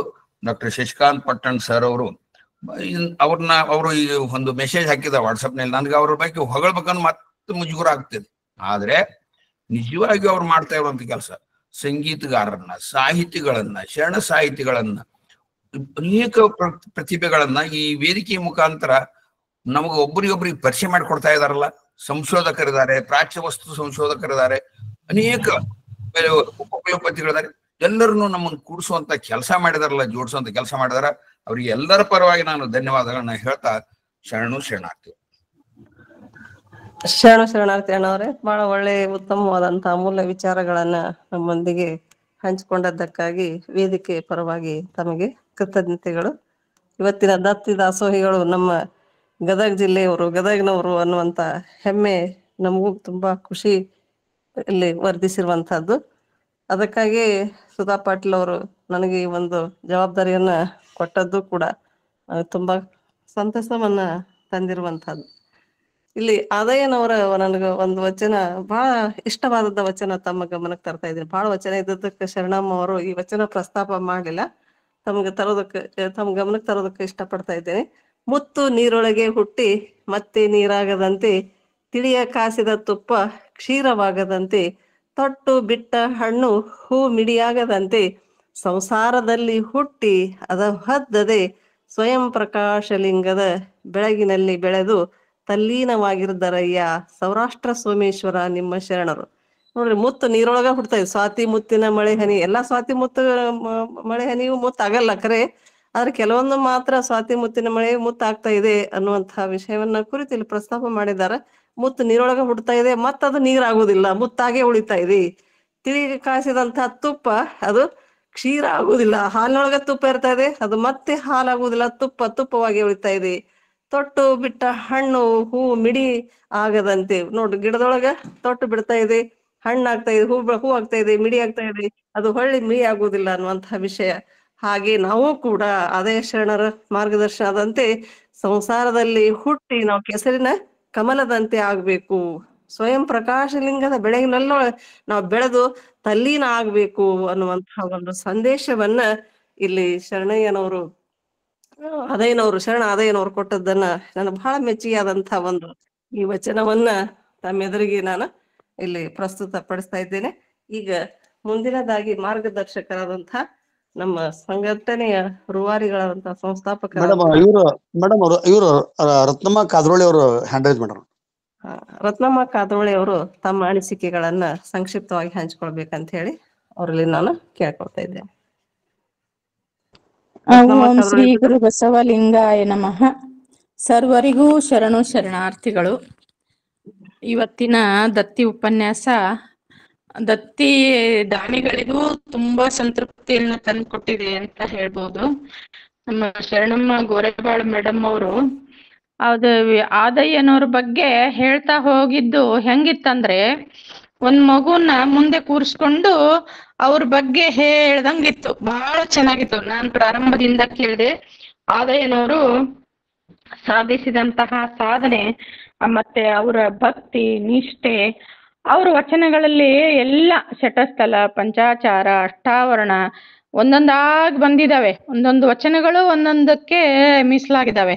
ಮುಖ್ಯವಾಗಿ ಲಿಂಗಾನುಸಂಧಾನ ಶಿವಯೋಗದ ಬಗ್ಗೆ ಅದರಲ್ಲಿ ಆಳಕ್ಕೆ ಹೋಗ್ಬಿಟ್ರೆ ನಿಜವಾಗ್ಲೂ ಒಂದೊಂದು ವಚನ ಹೆಂಗಿದಾವಂತಂದ್ರೆ ಶಿವಯೋಗ ಆ ಬ್ರಹ್ಮಾಂಡದ ಸಂಕೇತವಾಗಿರುವ ಈ ಪಿಂಡಾಂಡದೊಳಗೆ ಅದು ಹೇಗೆ ಅದನ್ನ ಸಾಧಿಸ್ತಾರೆ ಅನ್ನೋ ಮಾರ್ಗದರ್ಶನ ಇದೆಯಲ್ಲ ಅವ್ರ ವಚನಗಳಲ್ಲಿ ಬಹಳ ತುಂಬಾ ಚೆನ್ನಾಗಿದೆ. ಅದನ್ನ ಅವರು ಸೆಲೆಕ್ಟೆಡ್ ವಚನಗಳನ್ನ ತಗೊಂಡು ತುಂಬಾ ಚೆನ್ನಾಗಿ ವಿವರಣೆಯನ್ನ ಕೊಟ್ರು. ಎಲ್ಲ ನಮಗೆ ತುಂಬಾ ಮಾರ್ಗದರ್ಶನ ಆಯ್ತು. ಮತ್ತೆ ಈ ಒಂದು ಭಕ್ತಿಯ ಮಾರ್ಗದಲ್ಲಿ ಭಕ್ತಿ ಹುಟ್ಟೋದೇ ಕಷ್ಟ. ಆ ಭಕ್ತಿಯ ಮಾರ್ಗದಲ್ಲಿ ಹುಟ್ಟಿ ಮತ್ತೆ ಐಕ್ಯ ಸ್ಥಳದವರೆಗೂ ಮುಟ್ಟುವಂತಹ ಪ್ರಕ್ರಿಯೆಯನ್ನ ಆದಯ್ಯನವರು ತುಂಬಾ ಚೆನ್ನಾಗಿ ಹೇಳಿಕೊಟ್ಟಿದ್ದನ್ನ ನಮ್ಮ ಗೋರೆಬಾಳ್ ಮೇಡಮ್ ಅವರು ಬಹಳ ಚೆನ್ನಾಗಿ ಬಹಳ ಸುಂದರವಾಗಿ ಹೇಳ್ಕೊಟ್ರು. ಅವರಿಗೆ ಮತ್ತು ಆಯೋಜಕರಿಗೆ, ಶಶಿಕಾಂತರ್ನವರಿಗೆ, ಸುಧಾಕರ್ಗೆ, ಎಲ್ಲರಿಗೂ ಅನಂತ ಕೋಟಿ ಶರಣಾರ್ಥಿಗಳು. ರತ್ನಕ್ಕ ಕಾದ್ರೋಳಿ ಅವರ ವಿಚಾರಗಳನ್ನ ನಾನು ತುಂಬಾ ವರ್ಷದಿಂದ ಕೇಳ್ತಾ ಇದ್ದೇನೆ. ಬಹಳ ಆಳವಾದಂತಹ ಜ್ಞಾನಿಗಳು. ಅವರ ಮಾತುಗಳನ್ನ ಕೇಳಿದ್ರೆ ತುಂಬಾ ನಮ್ಗೆ ಹೆಮ್ಮೆ ಅನಿಸ್ತಾ ಇದೆ. ಇಲ್ಲಿ ತಮ್ಮ ಅನಿಸಿಕೆಗಳನ್ನ ಹಂಚಿಕೊಂಡಂತ ರತ್ನಕ್ಕ ಅವರಿಗೆ ಶರಣಾರ್ಥಿಗಳು, ಕೃತಜ್ಞತೆಗಳು. ಈಗ ಡಾಕ್ಟರ್ ಹನುಮಾಕ್ಷಿ ಗೋಗಿ, ನಮ್ಮೆಲ್ಲರ ಅಕ್ಕ ಹನುಮಾಕ್ಷಿ ಗೋಗಿ ತುಂಬಾ ವರ್ಷಗಳಿಂದ ನನ್ನೊಂದಿಗೆ ಒಡನಾಟ ಇಟ್ಕೊಂಡವರು. ಅವರಿಂದ ಕೆಲವೊಂದು ನುಡಿಮುತ್ತುಗಳನ್ನ ಹಂಚ್ಕೊಳ್ಬೇಕಂತೆ ಹನುಮಕ್ಕ ಅವರಲ್ಲಿ ಕೇಳ್ಕೊಳ್ತಾ ಇದ್ದೇನೆ. ಹನುಮಕ್ಕ ಗೋಗಿ ಅದೀರಿ? ಇದ್ದೇನೆ. ನಮಸ್ಕಾರ ಎಲ್ರಿಗೂ ಶರಣಾರ್ಥಿಗಳು. ಕೇಳಿಸ್ತಾ ಇದೆಯಾ? ಎಲ್ಲರಿಗೂ ಶರಣಾರ್ಥಿಗಳು.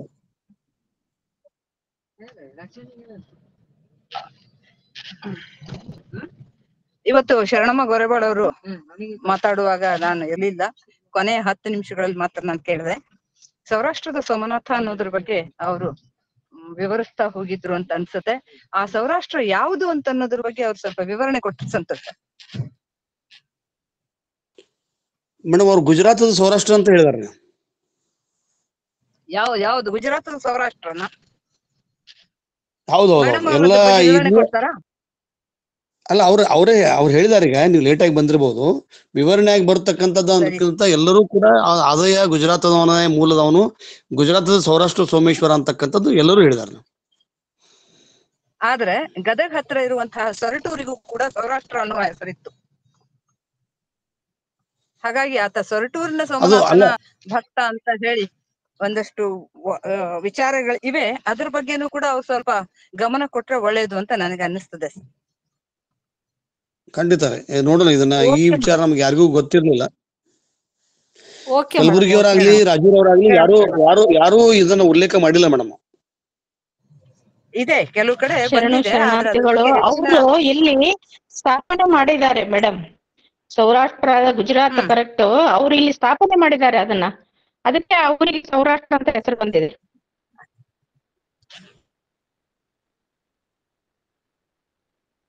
ಬಹಳ ಜನರಿಗೆ ಗೊತ್ತಿರುವಂತಹ ವಿಚಾರ. ಆದ್ರೆ ಸೌರಾಷ್ಟ್ರ ಅನ್ನುವಂತ ಹೆಸರು ಸೊರಟೂರಿಗೂ ಕೂಡ ಇತ್ತು ಅನ್ನೋದು ಬರ್ತದೆ. ಹಾಗಾಗಿ ಅದರ ಬಗ್ಗೆ ಇನ್ನೂ ಸಂಶೋಧನೆಗಳು ಆಗಬೇಕು ಅಂತ ನನಗೆ ಅನ್ನಿಸ್ತದೆ.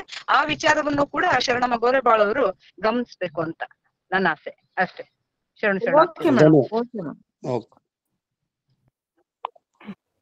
ಧನ್ಯವಾದಗಳು ಹನುಮಕ್ಕ ಅವರಿಗೆ. ಅವ್ರು ಯಾವಾಗ್ಲೂ ಶಾಸನ ಆಧಾರ ಇಟ್ಕೊಂಡು ಅಧ್ಯಯನ ಮಾಡಿದ್ರಿಂದಾಗಿ ಹೊಸ ವಿಚಾರಗಳ ಕಡೆಗೆ ನಮ್ಮ ಗಮನವನ್ನ ಸೆಳೆದಿದ್ದಕ್ಕಾಗಿ ಅವರಿಗೆ ಕೃತಜ್ಞತೆಗಳು. ಈಗ ಸಿದ್ದಪ್ಪ ಪಡ್ನಾಡ್ ಅಣ್ಣವರು ತಮ್ಮ ಅನಿಸಿಕೆಗಳನ್ನ ಸಂಕ್ಷಿಪ್ತವಾಗಿ ಹಂಚ್ಕೊಳ್ಬೇಕಂತ ಕೇಳ್ಕೊಳ್ತೀವಿ. ಶರಣಾರ್ಥಿಗಳು. ಸಿದ್ದಪ್ಪ ಪಡ್ನಾಡ್ ಅಣ್ಣ ಅಮ್ಮವ್ರ ಉಪನ್ಯಾಸ ಬಹಳ ಸುಂದರವಾಗಿತ್ತು. ಅವ್ರು ಹೇಳುವ ಶೈಲಿ ಬಹಳ ಹಿಡಿಸ್ತು. ಅವ್ರ ಧ್ವನಿ ಆಗ್ಲಿ ಶಬ್ದ ಆಗ್ಲಿ ಅವು ಎಷ್ಟು ಸ್ಫುಟವಾಗಿ ಮತ್ತು ಎಷ್ಟು ಅಪ್ಯಾಯಮಾನವಾಗಿದ್ದು ಅಂದ್ರೆ ಬಹಳ ಸುಂದರವಾಗಿ ಅವರ ಆದಾಯನವ್ರ ಬಗ್ಗೆ ಹೊಸ ಹೊಸ ವಿಚಾರಗಳು ಎಷ್ಟೋ ನಮ್ಗೆ ಗೊತ್ತಿಲ್ಲಾರ್ದ ವಿಷಯಗಳು ಅವ್ರ ಉಪನ್ಯಾಸದಾಗ ಬಂದು ಮತ್ತು ಅವ್ರ ವಚನಗಳನ್ನ ಬಿಡಿಸಿ ಹೇಳುವುದು ಶೈಲಿ ಅಷ್ಟು ಬಹಳ ಸುಂದರವಾಗಿತ್ತು. ಅವರ ಉಪನ್ಯಾಸ ನೀಡಿದ್ದಕ್ಕೆ ತುಂಬಾ ತುಂಬಾ ಧನ್ಯವಾದಗಳು. ಇಂಥ ಉಪನ್ಯಾಸಗಳು ಮುಂದೆ ಬರಲಿ ಅಂತ ವಿಚಾರ ಮಾಡ್ತೀನಿ. ಮತ್ತು ಹೊಸ ವಿಚಾರ ಸೊರಟೂರಿಗೆ ಅದಕ್ಕೂ ಇದು ಸೌರಾಷ್ಟ್ರ ಇದು ಇತ್ತು ಅಂತ ನೋಡ್ರಿ, ಇಂಥ ವಿಷಯ ನಮ್ಗೆ ಗೊತ್ತೇ ಇರಲ್ಲ. ಆ ಸೊರಟೂರ್ ಊರು ಗದಗಿನ ಜಿಲ್ಲಾದಾಗ ಐತಿ ಅನ್ನೋದೇ ಗೊತ್ತಿಲ್ಲ ನಮಗೆ. ಇಂಥ ಹೊಸ ಹೊಸ ವಿಚಾರಗಳು ನಮಗೆ ಉಪನ್ಯಾಸ ಮೂಲಕ ಗೊತ್ತಾಗ್ತಾವ. ನಮ್ಮ ಶರಣರ ಅಸ್ತಿತ್ವ ವಿಚಾರಗಳು ಹೀಗೆ ಆಗುವಂಗ ವ್ಯವಸ್ಥೆ ಇರಲಿ ಅಂತ ಹಾರೈಸಿ ಈ ಉಪನ್ಯಾಸ ನೀಡಿದ್ದಕ್ಕೆ ಧನ್ಯವಾದಗಳು. ತುಂಬಾ ತುಂಬಾ ಧನ್ಯವಾದಗಳು. ಅವಕಾಶ ಕೊಟ್ಟದ್ದಕ್ಕೆ ಶರಣಾರ್ಥಿಗಳು. ಧನ್ಯವಾದಗಳು. ಶರಣಾರ್ಥಿಗಳು ಸಿದ್ದಪ್ಪ ಪಡ್ನಾಳಣ್ಣವರಿಗೆ. ಈಗ ಗಂಗಾಧರಣ್ಣ ಸಾಲಕ್ಕಿ ಅವರು ತಮ್ಮ ಒಂದು ವಿಚಾರಗಳನ್ನ ಹಂಚಿಕೊಳ್ಳಬೇಕಾಗಿ ಶ್ರೀ ಗುರು ಬಸವಲಿಂಗಾಯ ನಮಃ. ತನುಗುಣ ಒಳಿದಲ್ಲಿ ತ್ಯಾಗಾಂಗ, ಲಿಂಗದೊಡನೆ ಭೋಗವ ಭೋಗಿಸುವಲ್ಲಿ ಭೋಗಾಂಗ, ನಿಜದಲ್ಲಿ ನಿಂದರೆ ಯೋಗಾಂಗ, ಇಂತಿ ತ್ರಿವಿಧಗಳೇ ಮುಕ್ತಿ ಯೋಗ ಕಾಣ ಸೌರಾಷ್ಟ್ರ ಸೋಮೇಶ್ವರ. ಇಡೀ ಶಿವಯೋಗವನ್ನು 3 ಸಾಲುಗಳಲ್ಲಿ ತಿಳಿಸಿದ ಒಬ್ಬ ಕಾಯಕ ಯೋಗಿ ಆದಯ್ಯ. ಮರುಳ ಶಂಕರ ದೇವರು ಅಫ್ಘಾನಿಸ್ತಾನ ಬಂದ್ರು. ಆದಯ್ಯ ಸೌರಾಷ್ಟ್ರ ಈಗಿನ ಜ್ಯೋತಿರ್ಲಿಂಗ, ಸೌರಾಷ್ಟ್ರ ಸೋಮೇಶ್ವರ ಒಂದು ಜ್ಯೋತಿರ್ಲಿಂಗ. ಆ ದೊಡ್ಡ ದೇವಸ್ಥಾನ ಪಕ್ಕದಲ್ಲಿಯೇ ಒಂದು ಆದಯ್ಯನ ದೇವಸ್ಥಾನವೂ ಕೂಡ ಇದೆ. ಆವಾಗ ಶಿಥಿಲ ಪರಿಸ್ಥಿತಿಯಲ್ಲಿ ಕೊಂಡಂತ ಆದಯ್ಯ ನಂತರದಲ್ಲಿ ಪುಲಿಗೆರಿ, ಈಗಿನ ಲಕ್ಷ್ಮೇಶ್ವರ ಪುಲಿಗೆರಿಗೆ ಬಂದು ಅಲ್ಲಿ ಪದ್ಮಾವತಿ ಜೈನ ಒಬ್ಬ ಮಹಿಳೆಯನ್ನು ಇದರಲ್ಲಿ ತಮ್ಮೆಲ್ಲ ಇತಿಹಾಸದಲ್ಲಿ ಬಂದಿದೆ. ನಂತರ ಅವರು ಶಿವ ಅನುಭವ ಮಂಟಪಕ್ಕೆ ಬಂದು ತಮ್ಮ ಶರಣ ಸಂಕುಲಕ್ಕೆ ಒಂದು ಮಾದರಿಯಾದಂತ ಯೋಗಿಯಾಗಿತ್ತು ನಮ್ಮ ಒಂದು ಶರಣ ಸಂಕುಲದ ಇತಿಹಾಸ. ತನುವಿನಲ್ಲಿ ನಿರ್ಮೋಹ, ಮನದಲ್ಲಿ ನಿಹಂಕಾರ, ಪ್ರಾಣದಲ್ಲಿ ನಿರ್ಭಯ, ಚಿತ್ತದಲ್ಲಿ ನಿರಪೇಕ್ಷತೆ, ಭಾವದಲ್ಲಿ ದಿಗಂಬರ, ಜ್ಞಾನದಲ್ಲಿ ಪರಮಾನಂದಗೊಂಡ ಸೋಮೇಶ್ವರ ಸೌರಾಷ್ಟ್ರ ಸೋಮೇಶ್ವರ ಲಿಂಗ ಬೇರಿಲ್ಲ ಕಾಣಿರು ಅನ್ನುವಂತ ಮಾತುಗಳನ್ನು ಬಹಳ ಸ್ಪಷ್ಟವಾಗಿ ಹೇಳಿ ಇಡೀ ಕಾಯಕ ಯೋಗ, ಶಿವಯೋಗ, ಮುಕ್ತಿ ಯೋಗಗಳನ್ನು ನಡೆ ನುಡಿಯಲ್ಲಿ ತಂದ ಮಹಾನ್ ಯೋಗಿ ಆದಯ್ಯ ಅವರ ಮೇಲಿನ ಇಂದಿನ ಉಪನ್ಯಾಸ ಮಾಡಿದಂತ ಸಹೋದರಿ ಮತ್ತು ಉಪನ್ಯಾಸಕ್ಕೆ ಕಾರಣೀಕರ್ತರ ಎಲ್ಲರಲ್ಲಿಯೂ ನನ್ನ ಈ ಶರಣ ಚಿಂತನೆ ಒಂದು ಉಪನ್ಯಾಸಕ್ಕೆ ನನ್ನ ಅನೇಕ ಅಭಿನಂದನೆಗಳು. ಶರಣಾರ್ಥಿ ಅಣ್ಣವ್ರೆ. ಈಗ ಈ ಸಂಸ್ಥೆಯ ರೂವಾರಿಗಳು ಸಂಸ್ಥಾಪಕರಾದಂತ ಮಾರ್ಗದರ್ಶನ ನುಡಿ ಡಾಕ್ಟರ್ ಶಶಿಕಾಂತ್ ಪಟ್ಟಾಣ್ ಸರ್ ಅವರಿಂದ. ಓಂ ಶ್ರೀ ಗುರು ಬಸವಲಿಂಗಾಯ ನಮಃ. ಇವತ್ತಿನ ದತ್ತಿದಾಸೋಹಿಗಳಾದಂಥ ಸುಧಾ ಪಾಟೀಲ್ ರವರಿಗೆ, ಅವರ ತಂದೆ ತಾಯಿಗಳಿಗೆ, ಅವರ ಕುಟುಂಬದ ಸದಸ್ಯರಿಗೆ ಭಕ್ತಿಪೂರ್ವಕ ಶರಣಾರ್ಥಿಗಳನ್ನ ಹೇಳ್ತಾ, 12ನೇ ಶತಮಾನದ ಕಲ್ಯಾಣ ನಾಡಿನೊಳಗ 2 ವ್ಯಕ್ತಿತ್ವವನ್ನು ಹೊಂದತಕ್ಕಂಥ ಒಬ್ಬ ವ್ಯಕ್ತಿ ಅಂತಂದ್ರ ಬಸವಣ್ಣ ಮತ್ತು ಅಲ್ಲಮ. ಒಬ್ಬರಲ್ಲಿ ಕಂಡದ್ದಂತಂದ್ರೆ ಅದು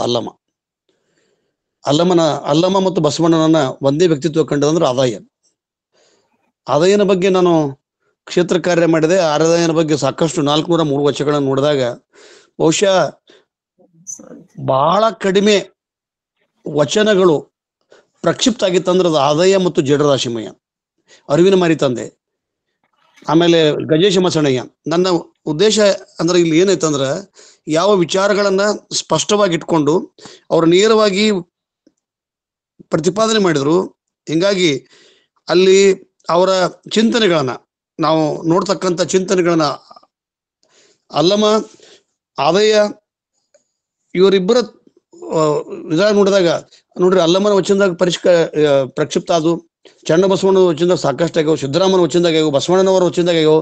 ಆದ್ರೆ ಎಲ್ಲಿಯೂ ಕೂಡ ಆದಯ್ಯನ ವಚನಗಳನ್ನ ಕಲಬೆರಕೆ ಮಾಡ್ತಕ್ಕಂಥ ಪ್ರಕ್ಷಿಪ್ತಗೊಳಿಸ್ತಕ್ಕಂಥ ಕಾರ್ಯವನ್ನ ಅವ್ರು ಮಾಡ್ಲಿಲ್ಲ ಅಂತ ಮೂಲತಃ ಇಲ್ಲಿಯವರೆಗೆ ಬಂದಾಗ. ಈಗ ಸೊರಟೂರು ಅಂತ ಹೇಳ್ಯಾರ, ನನ್ನ ಅಧ್ಯಯನದೊಳಗೆ ಬಂದಾಗ ಅವ್ರದ ಪುಲಿಗೇರಿ, ಸೊರಟೂರು, ಮುಳುಗುಂದ ಇವೆಲ್ಲವೂ ಆ ಕಾಲದ ಘಟ್ಟದೊಳಗೆ ಜೈನರ ಅಗ್ರ ಕ್ಷೇತ್ರಗಳಾಗಿದ್ದು. ಅಲ್ಲಿ ಪಾರಶೆಟ್ಟಿ, ಮುಂದೆ ಪವಾಡಶೆಟ್ಟಿ ಅಂತಕ್ಕಂಥ ಪದ್ಮಾವತಿ ಕನ್ಯೆಯನ್ನ ಮದುವೆ ಆದ್ರು. ಅವಾಗ ಅಲ್ಲಿರ್ತಕ್ಕಂಥ 3000 ಜೈನರು ಆದಯ್ಯನಿಂದ ಪರಿವರ್ತನೆಗೊಂಡು ಲಿಂಗಾಯತ ಧರ್ಮಕ್ಕೆ ಅಂತಕ್ಕಂಥದ್ದು. ಅದು ಕೆರೆವನ್ನ ಬಸತಿ ಒಳಗ ಸೌರಾಷ್ಟ್ರ ಸೋಮೇಶ್ವರನ ಸ್ಥಾಪಿಸಿದ್ರು ಅಂತಕ್ಕಂಥದ್ದು. ಸೊ ಇವೆಲ್ಲವೂ ಕೂಡ ನೋಡಿದಾಗ ಆದಾಯ ಬಹಳ ದಿಟ್ಟ ಶರಣ. ಆತನೊಳಗ ಘನಾಚಾರವೂ ಇತ್ತು, ಆತನ ಸದಾಚಾರ ಶಿವಾಚಾರವೂ ಇತ್ತು, ಆತನೊಳಗಿರ್ತಕ್ಕಂಥ ವೇದ ತಿರಸ್ಕಾರದ ಬಹುಶಃ ಒಂದು 27 ವಚನದೊಳಗೆ ಅವನು ವೇದಗಳನ್ನ ತಿರಸ್ಕಾರ ಮಾಡ್ತಾನ.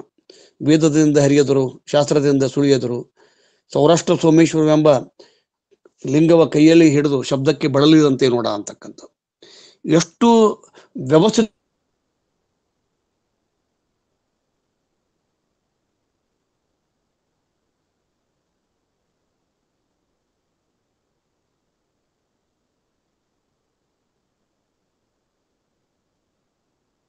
ಕೂಡ ಕಾಡ್ಲಿಲ್ಲ.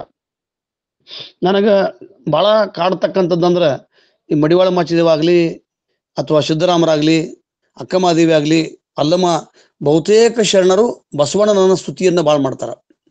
ದುಗ್ಗಳಿ ಹಿಡ್ಕೊಂಡು ಬಸವಣ್ಣನನ್ನು ಬಹಳಷ್ಟು ಸ್ತುತಿ ಮಾಡ್ತಾರ ಅವ್ರು ಎಲ್ಲ ಶರಣರು. ಅದೊಂದು it's a part of their poetic confrontations. ಅವ್ರು ಬರಿಬೇಕು ನನ್ನ ವಿಚಾರಗಳನ್ನ ಹಿಂಗೆ ಹೇಳ್ಬೇಕಾದ್ರೆ ಬಸವಣ್ಣನ ತಗೊಂಡು ಹೇಳ್ತಾರೆ. ಅಲ್ಲಮ್ಮ ಹೇಳ್ಯಾರ, ಎಲ್ಲರೂ ಹೇಳ್ಯಾರ. ಒಂದೇ ಒಂದು ವಚನದಾಗ ಆದಾಯ ಬಸವಣ್ಣ ಬಗ್ಗೆ ಹಲವಾರು ವಚನ ಸುಮ್ಮನೆ ಅನಗತ್ಯವಾಗಿ ಅಂದ್ರೆ ನಾನು ತಪ್ಪು ಅಂತಲ್ಲ, ಆದಾಯನ ದಿಟ್ಟತನ ಅಂತಂದ್ರೆ ಅವ ಇಲ್ಲಿಂದ ಪುಲಗೇರಿಯಿಂದ ಅಲ್ಲಿ ಸೌರಾಷ್ಟ್ರಕ್ಕೆ ಹೋಗಿ ಸೌರಾಷ್ಟ್ರದಿಂದ ಸಾಮಾನು ತಂದು ಮತ್ತೆ ಕಲ್ಯಾಣಕ್ಕೆ ಹೋಗಿ ಮಾರಾಟ ಮಾಡ್ತಕ್ಕಂಥ ಮತ್ತೀಗ ಅವ್ರ ಹಣಮಕ್ಷಿಗೆ ಹೋಗಿ ಮೇಡಮ್ ಹೇಳ್ತಕ್ಕಂಥದ್ದು ಈ ಭಾಷಾ ಲಿಂಗ್ವಿಸ್ಟಿಕ್ ಅಂತಲ್ಲ, ಕೊಡವ ಬಡಗ ಅವೆಲ್ಲ ತೆಂಕಣ ಒಂದು ಕನ್ನಡದ ಭಾಷೆ ಗುಜರಾತದವರೆಗೆ ಇತ್ತು ಅಂತಕ್ಕಂಥದ್ದು ಗೊತ್ತಿತ್ತು. ಗುಜರಾತದವರೆಗೆ ನರ್ಮದಾ ನದಿವರೆಗೆ ಚಾಲುಕ್ಯರ ಆಡಳಿತ ಇತ್ತು ಅಂತಕ್ಕಂಥದ್ದು ಅವ್ರಿಗೆ ಗೊತ್ತೈತಿ. ಅಂದ್ರೆ ಕನ್ನಡದ ಒಂದು ಉಪಭಾಷೆ ಗುಜರಾತಿ ಭಾಷೆ ಒಳಗೈತಿ. ಅಂದ್ರೆ ಗುಜರಾತದ ಒಂದು ಭಾಷೆ ಆಡು ಭಾಷೆ ಕನ್ನಡದ ಉಪಭಾಷೆ. ಅದು ಹೆಂಗೆ ಈಗ ಕೊಂಕಣಿ ಅಂತಾರ ಅಥವಾ ಹೆಂಗೆ ಕೊಡವ ಅಂತಾರ ಅಥವಾ ಹವ್ಯಕ ಅಂತಾರ, ಹಿಂಗೆ ಹಲವಾರು ಭಾಷಾ ತಂತ್ರಜ್ಞ ನೋಡಿದಾಗ ಅಲ್ಲಿದ್ರು. ಆ ವ್ಯಾಪಾರ ಮಾಡ್ತಾ ಮಾಡ್ತಾ ಅಂದ್ರೆ ನನಗೆ ಯಾಕಂದ್ರೆ ಅಕ್ಕಮಹಾದೇವಿ ಕೂಡ ಬಸವಣ್ಣನ ತೊತ್ತಿನ ಮಗಳಾದ್ನಿ ಅಂತಂತಾರ. ಅಲ್ಲಮ್ಮ ಅಂತೂ ನನಗೂ ಗುರು ನಿನಗೂ ಜಗಕ್ಕೆಲ್ಲ ಗುರು ಅಂತಾನ, ಜಗಕ್ಕೆಲ್ಲ ಗುರು ಅಂತಾನ. ಅಕ್ಕಮಹಾದೇವಿ ಬಸವಣ್ಣ ದೇವರ ದೇವ ಅಂತಾಳ, ಬಸವಣ್ಣ ದೇವರಿಗೆ ದೇವರಾದ ಅಂತಂತಾಳ. ಅದರ ಆದಾಯ 1 ಅಥವಾ 2 ವಚನದೊಳಗೆ ಬಸವಣ್ಣನನ್ನ ಮೆನ್ಷನ್ ಮಾಡ್ಯಾನ, ಸ್ತುತಿ ಮಾಡಿಲ್ಲ. ಬಸವಣ್ಣನ ಆದಿಯಾಗಿ ಇದೊಂದು ಅಂದ್ರೆ ಬಹುಶಃ ನಾವು ಯಾಕೆ ಸ್ತುತಿ ನಿಂದೆಗಳು ಬಂದಲ್ಲಿ ಸಮಾಧಾನಿಯಾಗಿರ್ಬೇಕು ಅಂತ ಅಕ್ಕಮಹಾದೇವಿ ಹೇಳ್ತಾಳ. ಸ್ತುತಿಯ ಖುಷಿ ಹೊಗಳಿದಾಗ ಬಹಳ ಖುಷಿ ಹಾಕಿವಿ, ಯಾರ ಟೀಕೆ ಮಾಡಿದ್ರೆ ಕುಗ್ತೀವಿ ಅಂತಕ್ಕಂಥದ್ದಲ್ಲ. ಖುಷಿ ಪಡತಕ್ಕಂಥದ್ದು ನಮ್ಮ ಆತ್ಮತೃಪ್ತಿ. ಆತ್ಮಜ್ಞಾನದೊಳಗೆ ನಾವು ಇದ್ವಿ ಅಂದ್ರೆ ಅದು ಬಹಳಷ್ಟು ಹೊಗಳಿಕೆ ಆದ್ರ ನಿಜಕ್ಕೂ ನೋವಾಗತ್ತ. ಯಾಕೆ ಮಿತಿಮೀರಿ ಹೊಗಳ್ತಾರೆ ಇವರು ಅಂತಕ್ಕಂಥದ್ದು. ಕೆಲವು ಮಂದಿಗೆ ಹೊಗಳಿಕೆ, ಪ್ರಶಸ್ತಿ, ಪುರಸ್ಕಾರ ಅಥವಾ ಬೆನ್ನು ಹತ್ತುದು ಅಥವಾ ಹಾಕ್ಸಿಕೊಳ್ಳುದು ಇಂಥ ಕೆಲಸ ಮಾಡೋದು ಸಂದರ್ಭದೊಳಗೆ ಆದಾಯ ಅತ್ಯಂತ ಆತನ ವಚನ ನಿರ್ಮೋಹ, ನಿರ್ವಿಕಾರ ಮನದ ಆತನ ವಚನಗಳನ್ನ ನೋಡಿದ್ರೆ ಎಲ್ಲಿಯೂ ಕೂಡ ಅಂಟಿಕೊಂಡಂತ ಕಾರ್ಯವನ್ನು ಅವ್ರು ಮಾಡಿಲ್ಲ. ಹಿಂಗಾಗಿ ಆದಾಯ ನನಗೆ ಬಹಳಷ್ಟು ಪ್ರಿಯನನಿಸ್ತಾನ. ಮತ್ತು ಇಡೀ ಇನ್ನೊಂದು ಕಾರಣ ಅಂತಂದ್ರೆ ಇವತ್ತು ಲಿಂಗಾಯತ ಚಳುವಳಿಗೆ ಅಲ್ಲಮ್ಮ ಬರಲಿಲ್ಲ ಅಂದ್ರೆ ಆ ಸಾಹಿತ್ಯದ ಇದು ಶಟಸ್ಥಲಕ್ಕೆ ಮುನ್ನುಡಿಯನ್ನ ಬರೆಯಕ ಆಗ್ತಿರ್ಲಿಲ್ಲ ಇನ್ನೊಬ್ಬರಿಗೆ. ಅಂತ ಒಂದು ದಿವ್ಯ ಜ್ಞಾನವನ್ನ, ಆಧ್ಯಾತ್ಮಿಕ ಹಸಿವನ್ನ ಅಲ್ಲಮ್ಮ ಹೆಂಗಿಸಿದ್ರೆ ಒಂದು ಇಡೀ ಸಮುದಾಯವನ್ನ, ಜೈನ ಕುಲವನ್ನ, ಯಾಕಂದ್ರೆ ಪದ್ಮಾವತಿ ಜೈನರಾಕಿ ದೇವರ್ ಕನ್ವಿನ್ಸ್ಡ್ ಬೈ ಆದಾಯನಿಂದ ಪರಿವರ್ತನೆಗೊಂಡ್ರು ಅಂತಕ್ಕಂಥದ್ದು. ನಾವು ಈಗ ಬಣ ಜಿನ ಅಂತ ನಾನು ಭಾಳ ಸಲ ಹೇಳ್ತೀನಿ, ಬಣ ಜಿಗ ಅಂತಕ್ಕಂಥದ್ದು ಅಪಭ್ರಂಶ. ಬಣ ಜಿನ ಜೈನರ ಬಣ ಇದು. ಅವರನ್ನ ಆದಾಯ ಪರಿವರ್ತನೆ ಮಾಡಿದ. ಬಣಜಿಗಳೊಂದು ಆದಿ ಬಣಜಿಗ ಅಂತಂದ್ ಬರ್ತದೆ, ಆದಾಯನಿಂದ ಪರಿವರ್ತನೆ. ಅವ್ರು ನೋಡ್ರಿ ಪದ್ಮಾವತಿ ಗುಡಿ ಈಗಲೂ ಕೂಡ ಕೊಲ್ಲಾಪುರದ ಮಹಾಲಕ್ಷ್ಮಿ ಆಗ್ಲಿ, ಯಲ್ಲಮ್ಮನ ಗುಡ್ಡದ ಪದ್ಮಾವತಿ ಗುಡಿ ರಟ್ಟರ ಜೈನ ಗುಡಿ ಅದು. ಅಲ್ಲಿರ್ತಕ್ಕಂಥವ್ರು ಪೂಜಾರಿಗಳು ಆದಿ ಬಣಜಿಗರು. ನೀವು ಎಲ್ಲೆಲ್ಲಿ ಹೋಗಿರಿ ನೋಡಿದ್ರೆ ನೀವು ಪದ್ಮಾವತಿ ಗುಡಿಗಳನ್ನ ಅಂಟಿಕೊಂಡು ಜೈನ ಸಂಪ್ರದಾಯಗಳನ್ನ ನಡೆಸ್ಕೊಳ್ತಕ್ಕಂಥ ಜೈನ ವಂಶಸ್ಥರಿಂದ ಪರಿವರ್ತನೆಗೊಂಡವರು ಅವರೆಲ್ಲರೂ ಬಹುತೇಕ ಶೀಲವಂತ. ಈ ಬಣಜಿಗರು ಅಂತಕ್ಕಂಥದ್ದು ಬಹುತೇಕರು ಅದಕ್ಕೆ ರೈಸ್ ಅಂತಕ್ಕಂಥ ಬರೀತಂತ fall of Jainism is the rise of Lingayatism ಅಂತ. ಲಿಂಗಾಯತ ಅಂತಕ್ಕಂಥದ್ದು ಒಂದು ಫೆಡರಲ್, ಎಲ್ಲ ಒಕ್ಕೂಟಗಳು, ಬ್ರಾಹ್ಮಣರು ಬಂದ್ರು, ಕ್ಷತ್ರಿಯರು ಬಂದ್ರು, ವೈಶ್ಯರು ಬಂದ್ರು, ಶೂದ್ರರು ಬಂದ್ರು, ಶೂದ್ರ ಆಚೆಗೆ ಬಂದಂತ ಅವರು ಎಲ್ಲರೂ ಕೂಡ ಚಾಂಡಾಲರು ಅಂತಕ್ಕಂಥವ್ರು ಬಂದ್ರು, ಎಲ್ಲ ವರ್ಗದವ್ರು ಬಂದ್ರು. ಈಗ ತೆಲುಗು ಮಸನೇಶ ಬಂದದ್ದನ್ನು ಒಪ್ತೀವಿ ಅಂದ್ರೆ, ಕಾಶ್ಮೀರ ಜಗತ್ತಿನ ಬಂದವನು ಒತ್ತೀವಿ ಅಂತಂದ್ರೆ, ಶಿವಲಿಂಗ ಮಂಚಣ್ಣ ಕಾಶಿಯಿಂದ ಬಂದ, ಕಾಶ್ಮೀರದ ರಾಜ ಮಹಾದೇವ ಭೂಪಾಲ ಬಂದ ಅಂತ ನಾವು ಹೇಳ್ತೀವಿ. ಅಂದ್ರೆ ಇವೆಲ್ಲವಕ್ಕೂ ಕೂಡ ಅವರು ಹನುಮಕ್ಷಿಗೆ ಹೋಗಿ ಮೇಡಮ್ ಅವರು ನಮ್ಮ ಒಂದು ವಿಚಾರ ಹಾಕ್ಯಾರ. ಅದಕ್ಕೆ ನಾವು ಅಲ್ಗೊಳ್ಳಂಗಿಲ್ಲ, ಯಾಕಂದ್ರೆ ಸೊರಟೂರು ಅದು ಶಿವಾಜಿ ಊರು ಅಂತಕ್ಕಂಥದ್ದನ್ನು ಪ್ರೂವ್ ಮಾಡ್ತಾರೆ. ಶಿವಾಜಿಯ ಹಿರಿಯಜರು ಗದಗ ಜಿಲ್ಲೆ ಗದಗ ತಾಲೂಕಿನ ಸೊಟ್ರು ಅವರು ಅಂತಕ್ಕಂಥ, ಅಲ್ಲಿ ಹೊಯ್ಸಲೆ ಹೋಗಿ ಬೋಸಲೆ ಆಯ್ತು ಅಂತಕ್ಕಂಥದ್ದು. ಅದು ಕೂಡ ರಾಶಿ ಡೇರೆ ಅವರು ತಮ್ಮ ದೊಡ್ಡ ಸಂಶೋಧಕರು, ಕಲಬುರ್ಗಿಯವರ ಆತ್ಮೀಯ ಸ್ನೇಹಿತರು. ನಾನು ಅವ್ರನ್ನ ಭೇಟಿಯಾಗಿ ಹೋಗಿದ್ದೀನಿ ಕಲಬುರ್ಗಿಯವ್ರು ಹೇಳಿದ್ಮೇಲೆ. ಅಂತ ಒಬ್ಬ ಅವರು ಕೂಡ ಹೇಳ್ತಾರ ಶಿವಾಜಿ ಕನ್ನಡದ ಮೂಲಿಗ ಅಂತ ಅಂತಾರ. ಶಿವಾಜಿ ಕನ್ನಡ ಬರ್ತಿತ್ತು ಅಂತಕ್ಕಂಥದ್ದು ಗೊತ್ತಾಗೈತಿ. ಈ ಶಿವಾಜಿಗೆ ನ್ಯೂ ಹಿಂದಿ, ಕನ್ನಡ, ಉರ್ದು ಅಂಡ್ ಮರಾಠಿ. ಅವರು ಸಜ್ಜನಗೌಡ ಸಜ್ಜನಗೌಡ ಅಂತಕ್ಕಂಥ ಸತಾರದೊಳಗೆ ಲಿಂಗ ದೀಕ್ಷೆ ಮಾಡ್ಕೊಂಡಿದ್ದ ಅಂತಕ್ಕಂಥದ್ದು. ಆತನ ಹಿರಿಯ ಮುತ್ತಜ್ಜ ಬಳಿಯಪ್ಪ ಅಂತಕ್ಕಂಥ ಸಿದ್ದರಾಮರ ಶಿಷ್ಯ ಇದ್ರು ಅಂತಕ್ಕಂಥ. ಇದು ಕೊನೆಗೆ ನಮ್ಮ ಡಾಕ್ಟರ್ ಕಲಬುರ್ಗಿ ಅವರು ಈ ವಿಷಯಕ್ಕೆ ಬರೋರಿದ್ರು, ಕಣ್ಣಿನ ಆಪರೇಷನ್ ಮಾಡ್ಕೊಂಡು ಬರ್ತೀವಿ ಅಂತ ನನಗೆ ಒಂದು 5-6 ದಿವಸ ಮುಂಚೆ ಹೇಳಿದ್ರು. ನಾನು ಇನ್ನೂ ಅಲ್ಲೇ ಇದ್ನೆ. ಅವಾಗ ಕಣ್ಣಿನ ಆಪರೇಷನ್ ಆದ್ಮೇಲೆ ಬರ್ತೀನಿ ಅಂತ ಹೇಳಿದ್ರು ಅವರು. ಅಲ್ಲಿ ದುಳೆ ಮಹಂಕಾಳಿಗೆ ಹೋಗ್ಬರೋನು, ಅಲ್ಲಿ ಸಿದ್ದರಾಮರ ಗುರು ಐತಿ, ಅಲ್ಲಿ ನೋಡ್ಕೊಂಬರೋನು ಕುರುಗಳನ್ನ ಅಂತಂದಿದ್ರು. ಆಯ್ತು ಸರ್ ಬರ್ರಿ ಅಂತ ಹೇಳಿದೆ. ನಾ ಯಾಕೆ ಈ ಸಂದರ್ಭದಲ್ಲಿ ಹೇಳ್ತೇನೆ ಅಂದ್ರೆ, ಗದಗ ಜಿಲ್ಲೆಯ ಸುತ್ತಮುತ್ತಲು ಇದು ನೋಡ್ರಿ ಎಷ್ಟು ಕಾಕತಾಳೀಯ. ನಾವು ಏನೂ ಇಟ್ಟಿಲ್ಲಿದ್ರಾಗ. ಗದಗ ಜಿಲ್ಲೆಯ BM ಪಾಟೀಲ್ರು, ಅವ್ರ ತಾಯಿ ಅವರ ಮಡದಿಯಾದಂಥ ಅಕ್ಕಮಾದೇವಿ ಅವರು, ಅವರ ಮಗಳಾದಂಥ ಸುಧಾ ಪಾಟೀಲ್ರು, ಗದಗ ಜಿಲ್ಲೆಯ ಭಾಗ್ಯ ಸ್ವಿಚ್ ಆಫ್ ಮಾಡ್ರಿ. ಗದಗ ಜಿಲ್ಲೆಯ ರೋಣ ನಮ್ಮ ಡಾಕ್ಟರ್ ಶರಣಮ್ಮ ಗೋರೆಬಾಳ್ ಅವರು. ವಿಷಯ ಶರಣ ಆದಯ್ಯ ಗದಗ ಜಿಲ್ಲೆಯವ. ಇವತ್ತಿನ ಕಾರ್ಯಕ್ರಮ ನಿರ್ವಹಣೆ ಮಾಡ್ತಕ್ಕಂಥವ್ರು ಗದಗ ಜಿಲ್ಲೆಯವರು. ಅಂದ್ರೆ ಇದು ಎಲ್ಲೋ ಕಾಕತಾಳೀಯ ಅಂತ, ಇದು ಪವಾಡ ಅಂತಲ್ಲ, ಕಾಕತಾಳೀಯ. ಅದಕ್ಕೆ ನಮ್ಮ ವಿಷಯಗಳನ್ನು ತಂದ್ರೆ ವಿಷಯಗಳನ್ನ ಭವಬೀಜಗಳನ್ನು ಕಿತ್ತೋಗೋದು, ಸಂಸಾರವನ್ನು ಗೆದ್ದು ಇಡೀ ಒಂದು ಬಹುದೊಡ್ಡ ಸಮಾಜವನ್ನ, ಇದು ಜಾತಿ ರಹಿತ ಸಮಾಜ, ಇದು ಧರ್ಮ ಅಂತಕ್ಕಂಥದ್ದನ್ನು ತಿಳುವಳಿಕೆ ಮಾಡಿ ಅಲ್ಲಿ ಒಂದು ಬೇಸತ್ತಂತ ಜೈನ ಸಮಾಜವನ್ನ ಸಂಪೂರ್ಣವಾಗಿ ಈ ಲಿಂಗಾಯತ ಆಂದೋಲನಕ್ಕೆ ಕರೆತಂದವರು ಆದಯ್ಯ ಸೊಡ್ಡಳ ಬಾಚರಸ. ಯಾಕಂದ್ರೆ ಅವ ಸೌರಾಷ್ಟ್ರ ಮೂಲದಿಂದ ಬಂದವ. ನಾವೆಲ್ಲವೂ ಓದ್ಕೊಂಡಾಗ ಅವರೆಲ್ಲರೂ ಕೂಡ ಅಂಕಿತದೊಳಗೆ ಸೌರಾಷ್ಟ್ರ ಅಂತೇಳಿ ಬರ್ತಾವ. ಹೀಗಾಗಿ ಇವರು ಮೂಲತಃ ಗುಜರಾತ್ದವ್ರೆ. ಆದ್ರೆ ಸೊರಟರೊಳಗೂ ಸೋಮನಾಥ ಗುಡಿ ಐತಿ, ಗದಗಿನಾಗೂ ಸೋಮನಾಥ ಗುಡಿ ಐತಿ. ಗದಗ ಜಿಲ್ಲೆಯೊಳಗ 4-5 ಕಡೆ ಈ ಸೋಮನಾಥ ಗುಡಿಗಳು ಇದ್ದುದನ್ನ ನಾವು ನೋಡಿವಿ. ಆ ಕಾರಣದಿಂದ ಇಲ್ಲಿಯವರೆಗೆ ನಮ್ಮ ದಾಖಲೆಗಳು, ನಮ್ಮ ಸಂಶೋಧನೆಗಳು ಅಥವಾ ನಮ್ಮ ಹಿರಿಯ ಎಲ್ಲ ಇತಿಹಾಸಕಾರರು ಆತನ ಆದಯ್ಯನೂ ಕೂಡ ಒಬ್ಬ ದಿಟ್ಟ ಶರಣ, 403 ವಚನ, ಅದನ್ನು ಪ್ರಮುಖ ವಚನಕಾರ ಅಂತಕ್ಕಂಥದ್ದು. ಮತ್ತ ಸರಳವಾಗಿ ಕರಗತವಾಗ್ತಕ್ಕಂಥ ಮತ್ತು ಎಲ್ಲ ಸ್ಥಳಕಟ್ಟಿನ ವಿಚಾರಗಳನ್ನ, ಅದರಾಗ ಶಟಸ್ಥಲ ಇರ್ಬೋದು, ಪಂಚಾಚಾರ ಇರ್ಬೋದು, ಆಮೇಲೆ ಅಷ್ಟಾವರಣಗಳ ಮಹತ್ವ ಇರ್ಬೋದು, ವೇದ ತಿರಸ್ಕಾರ ಇರ್ಬೋದು, ಸಂಪ್ರದಾಯವನ್ನ ಕುಟುಕಿದಂಥ ಕೆಲಸ, ಸಂಪ್ರದಾಯವನ್ನ ಕುಟುಕ್ತಕ್ಕಂಥ ಕೆಲಸ, ನೇರವಾಗಿ ಕುಟುಕುವಂಥ ಕೆಲಸ, ವ್ಯಂಗ್ಯ ವಿಡಂಬನೆಯಿಂದ ಬರೀ ಸಂಭ್ರಮ ಪಡುವುದಲ್ಲ, ಅವ್ರಿಗೆ ತಿದ್ದಿ ಬುದ್ಧಿ ಹೇಳ್ತಕ್ಕಂಥ ಕಾರ್ಯವನ್ನ ಆದಾಯ ಮಾಡಿದ. ಮತ್ತು ಗದಗಿನ ಸುತ್ತಮುತ್ತಲು ಇರ್ತಕ್ಕಂಥ ಅಜಗಣ್ಣ ಬಹಳ ದೊಡ್ಡ ವಚನಕಾರ. ಅದು ಗದಗಿನ ಲಕ್ಕುಂಡಿಯ ಮುಕ್ತಾಯಕ್ಕ, ಅಲ್ಲೇ ಸುತ್ತಮುತ್ತಲ ನಾನು ಹೇಳ್ತೇನೆ, ಅಲ್ಲಿ ಸಿಂಗ್ಟಾಲ್ ಊರೊಳಗ ಮಡಿವಾಳ ಮಾಚಿದೇವ್ರು ಬಂದು ಹೋಗ್ಯಾರ, ಮುಳುಗುಂದಕ್ಕೆ ಬಂದು ಹೋಗ್ಯಾರ. ನಾನು ಯಾಕೆ ಆಮೇಲೆ ಅಲ್ಲಮರು ಕೂಡ ಗದಗ ಜಿಲ್ಲೆಯೊಳಗೆ ಸಾಕಷ್ಟು ಅವರ ಹೆಜ್ಜೆ ಗುರುತುಗಳು, ಗದಗ ಜಿಲ್ಲೆಯೊಳಗೆ ಹೆಚ್ಚಿನ ಹೆಜ್ಜೆ ಗುರುತುಗಳು ಅಲ್ಲಿ ಮುಳುಗುಂದ, ನೀಲಗುಂದ ಅಲ್ಲೆಲ್ಲ ಎದ್ದು ಹೋದ್ರು ಅಂತಕ್ಕಂಥದ್ದು ನಾವು ದಾಖಲೆಗಳಿಂದ ನಾವು ನೋಡ್ತೀವಿ. ಸೊ ಇದರಿಂದ ನಮ್ಗೆ ಏನು ಸಿಗ್ತೈತೆ ಅಂದ್ರೆ, ಆದಾಯ ಅಂತಕ್ಕಂಥ ಒಬ್ಬ ಪ್ರಬುದ್ಧ ಮನಸ್ಸಿನ, ನಾನು ಹೇಳಿದಲ್ಲ, ನನಗೆ ಆದಾಯ, ಅರಿವಿನ ಮಾರಿತಂದೆ ಮತ್ತು ಗಜೇಶ ಮಸಣಯ್ಯ ಮತ್ತು ಅಲ್ಲಮರು, ಬಹುಶಃ ಇವರು ಬಹಳಷ್ಟು ಅಂದ್ರೆ ಈ ಕೇವಲ ಪ್ರಾಪಂಚಿಕ ಅಥವಾ ಶಾಬ್ದಿಕ ಶಬ್ದದೊಳಗೆ ಸಿಲುಕತಕ್ಕಂಥ ವ್ಯಕ್ತಿಗಳಲ್ಲ. ಅದರ ಆಚೆಗೆ ಜನರನ್ನ ಒಯ್ತಕ್ಕಂಥ, ಪರಿವರ್ತನೆ ಮಾಡ್ತಕ್ಕಂಥ ಬಹುದೊಡ್ಡ ವಿದ್ವಾಂಸರು, ತತ್ವಜ್ಞಾನಿಗಳು, ಸಮಾಜ ಸುಧಾರಕರು ಮತ್ತು ಬದುಕನ್ನ ಪ್ರೀತಿ ಮಾಡಿ ಸಮಾಜವನ್ನ ಕಟ್ಟಲಿಕ್ಕೆ ಬಸವಣ್ಣನವರಿಗೆ ಹೆಗಲುಗೊಟ್ಟು ದುಡಿದವರು. ಅದರ ಕಲ್ಯಾಣ ಕೊನೆಯ ಕ್ರಾಂತಿಯ ನಂತರ ಅವರು ಅಲ್ಲೇ ಲಕ್ಷ್ಮೀಶ್ವರ ಅಥವಾ ಪುಲಿಗೇರಿ ಒಳಗೆ ಉಳಿದ್ರು ಅಂತಕ್ಕಂಥದ್ದು ನಮಗೆ ಕಂಡು ಬರ್ತೈತಿ. ಒಳ್ಳೆ ಉಪನ್ಯಾಸವನ್ನ ಡಾಕ್ಟರ್ ಶರಣಮ್ಮ ಗೋರೆಬಾಳ್ ಅವ್ರ ಭಾಳ ಯಾವುದೇ ಉಪನ್ಯಾಸ ಕೊಟ್ಟರು ಕೂಡ ಹಂಗೆ. ಅವರ ಅಪ್ಪನು ನನಗಿಷ್ಟ ಪುಸ್ತಕ ಮಾಡಿದಾಗ ಇಲ್ಲಿ ಕವನ ಸಂಘ ಯಾವುದೇ ಒಂದು ಮಾಡಿದ್ರು ಅದನ್ನು ಕ್ಲೀನಾಗಿ ಮಾಡ್ತಾರೆ. ನನಗೆ ನಿಜವಾಗೂ ಅವ್ರು ಕೇಳಿದ್ರು ಏನಾದ್ರೂ ಆಕಾರ ಕೊಡ್ರಿ ಅಂತಂದ್ರೆ ನಾನು ಏನೂ ಹೇಳಿಲ್ಲ, ಇಷ್ಟೇ ಹೇಳಿದೆ. ಅಲ್ಲಮ್ಮ ಒಂದು ಮೆಸೇಜ್ ಆಗಿ ನಾನು ಅದನ್ನು ಮರೆತೆ. ಇವತ್ತು ಅವರೇ ನೆನಪು ಮಾಡಿಕೊಟ್ರು. ಉದ್ದೇಶ ಅಂತಂದ್ರೆ ಆದಾಯನ ವಚನಗಳನ್ನೂ ಕೂಡ ನಾವು ಓದಬೇಕು. ಗಜೇಶ ಮಸಣಯ್ಯ, ಅರಿವಿನ ಮಾರಿತಂದೆ, ಈ ಎಲ್ಲ ವಿಚಾರಗಳನ್ನ ಓದಿದಾಗ ಬಹುಶಃ ಅವರು ಎಷ್ಟು ದೊಡ್ಡ ಎತ್ತರದ ನಿಲುವುಗಳಿದ್ವಲ್ಲ ಅಂತಕ್ಕಂಥದ್ದು, ವಚನಗಳ ವಿಜ್ಞಾನವನ್ನು ಕೂಡ ಪ್ರತಿಪಾದನೆ ಮಾಡಿದ್ದಾರೆ. ಎಲ್ಲ ಶಾಸ್ತ್ರ ಸಂಖ್ಯೆಗಳನ್ನ ಬಹುಶಃ ಅವರು ತಮ್ಮ ವಚನದೊಳಗ ಪ್ರತಿಪಾದನೆ ಮಾಡೋದ್ರ ಜೊತೆಗೆ ತಮ್ಮ ವ್ಯಾಪಾರ ಜೀವನವನ್ನ ಬಿಡ್ಲಿಲ್ಲ. ತಮ್ಮ ಭವಿ ಜೀವನವನ್ನ ತಿರಸ್ಕಾರ ಮಾಡಿಲ್ಲ, ಸಂಸಾರದೊಳಗೆ ಇದ್ಕೊಂಡು ಸನ್ಯಾಸಿಗಳು ನಾಚುವಂಗ ಬದುಕಿದ್ರು ಅಂತಕ್ಕಂಥದ್ದು. ಅದಕ್ಕೆ ಸತಿ ಹಾಕೊಂಡು ವೃತ್ತಿಯಾದ ಬಸವಣ್ಣ ಅಂತ ತಿಳ್ಕೊಂಡು ಬಸವಣ್ಣಗೆ ಹೆಂಗಂತಾರ ಅದು ಅದೈಗೂ ಕೂಡ ಅಪ್ಲೈ ಆಕತಿ. ಅದಯ್ಯ ಅಷ್ಟೇ ಬಹುದೊಡ್ಡ ಎತ್ತರದ ಶರಣ ಅನುಭವಿ ಅಂತ ಹೇಳ್ತಾ ನನಗೆ ಅವಕಾಶ ಮಾಡಿಕೊಟ್ಟದಕ್ಕೆ ತಮ್ಮೆಲ್ಲರಿಗೆ ಶರಣಾರ್ಥಿಗಳು. ಶರಣಾರ್ಥಿಗಳು ಮಾರ್ಗದರ್ಶನ ಪರ ಒಳ್ಳೆಯ ಅಮೂಲ್ಯವಾದಂತ ಒಂದು ಜ್ಞಾನ ವರ್ಧಿಸುವಂತ ನುಡಿಮುತ್ತುಗಳನ್ನ ಆಡಿ ಸರ್ವರ ಮನಾನಂದ ಹೃದಯಾನಂದಗೊಳಿಸಿರ್ತಕ್ಕಂಥ ಶಶಿಕಾಂತ್ ಪಟ್ಟಣ್ಣಣ್ಣ ಅವರಿಗೆ ತುಂಬ ಹೃದಯದ ಶರಣಾರ್ಥಿಗಳು.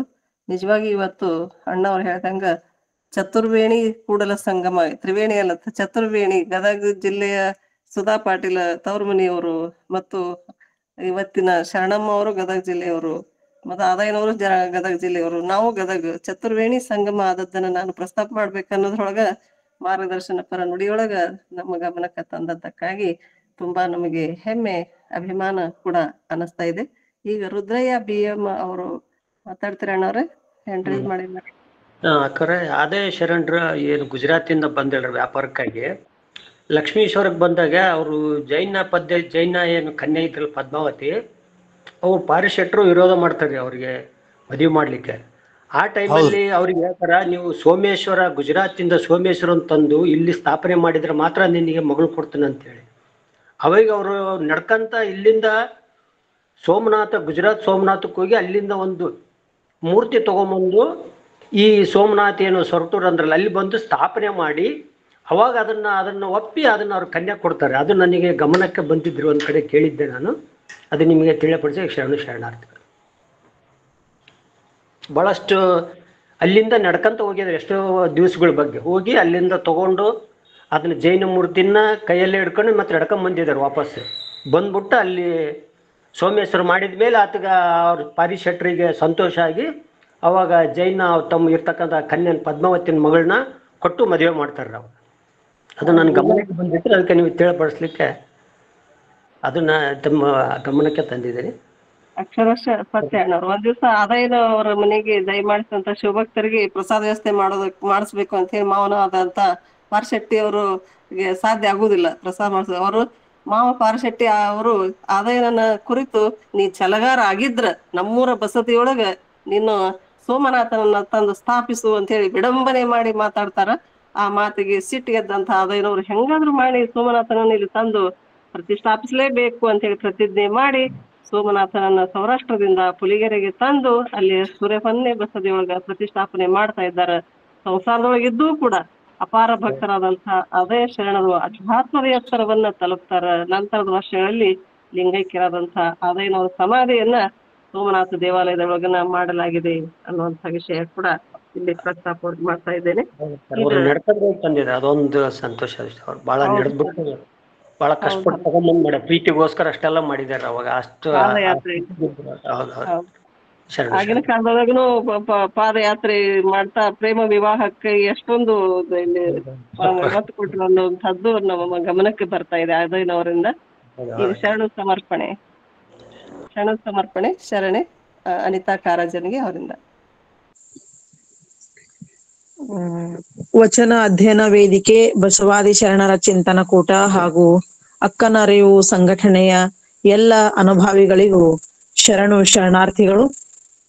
ಪ್ರಾರಂಭದಲ್ಲಿ ಇವತ್ತಿನ ದತ್ತಿ ಉಪನ್ಯಾಸದ ದಾನಿಗಳು ಸುಧಾ ಪಾಟೀಲ್, ಶರಣೆ ಸುಧಾ ಪಾಟೀಲ್ ಮೇಡಮ್ ಅವರ ತಂದೆ ತಾಯಿಯವರಿಗೂ ಶರಣಾರ್ಥಿಗಳನ್ನ ಸಲ್ಲಿಸ್ತೇನೆ.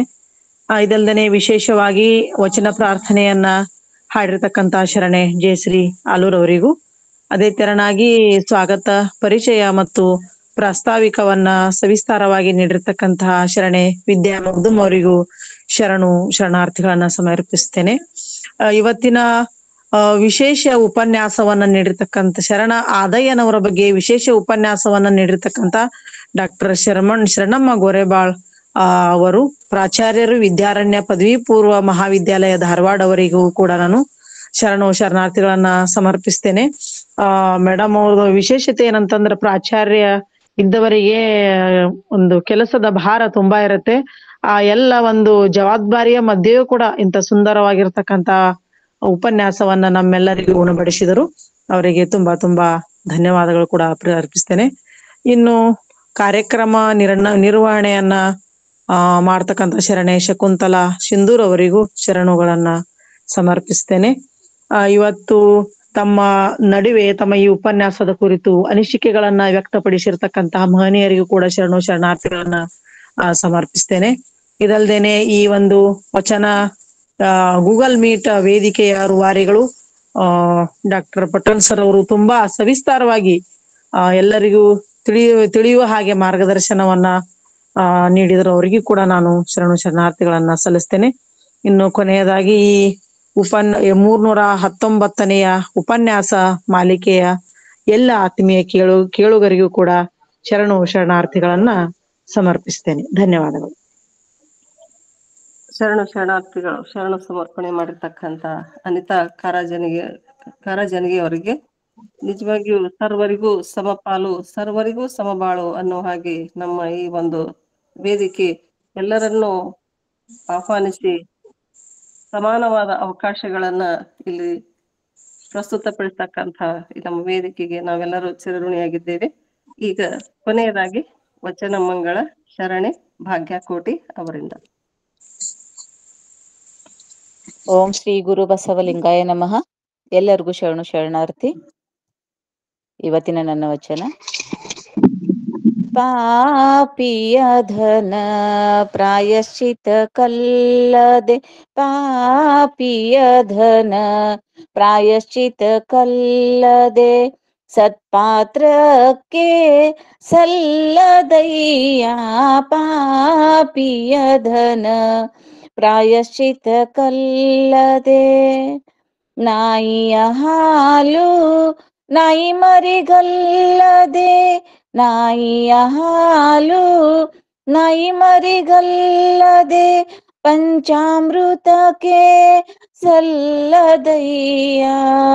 ನಾಯಿಯ ಹಾಲು ನಾಯಿ ಮರಿಗಲ್ಲದೆ, ಪಂಚಾಮೃತಕ್ಕೆ ಸಲ್ಲದಯ್ಯ. ಪಾಪಿಯ ಧನ ಪ್ರಾಯಶ್ಚಿತ ಕಲ್ಲದೆ, ಕೂಡಲ ಸಂಗನ ಶರಣರಿಗಲ್ಲದ, ಕೂಡಲ ಸಂಗನ ಶರಣರಿಗಲ್ಲದ, ಮಾಡುವ ಅರ್ಥ ವ್ಯರ್ಥ ಕಂಡಯ್ಯ. ಮಾಡುವ ಅರ್ಥ ವ್ಯರ್ಥ ಕಂಡಯ್ಯ. ಪಾಪಿಯ ಧನ ಪ್ರಾಯಶ್ಚಿತ ಕಲ್ಲದೆ. ಅವಕಾಶಕ್ಕಾಗಿ ಧನ್ಯವಾದಗಳು.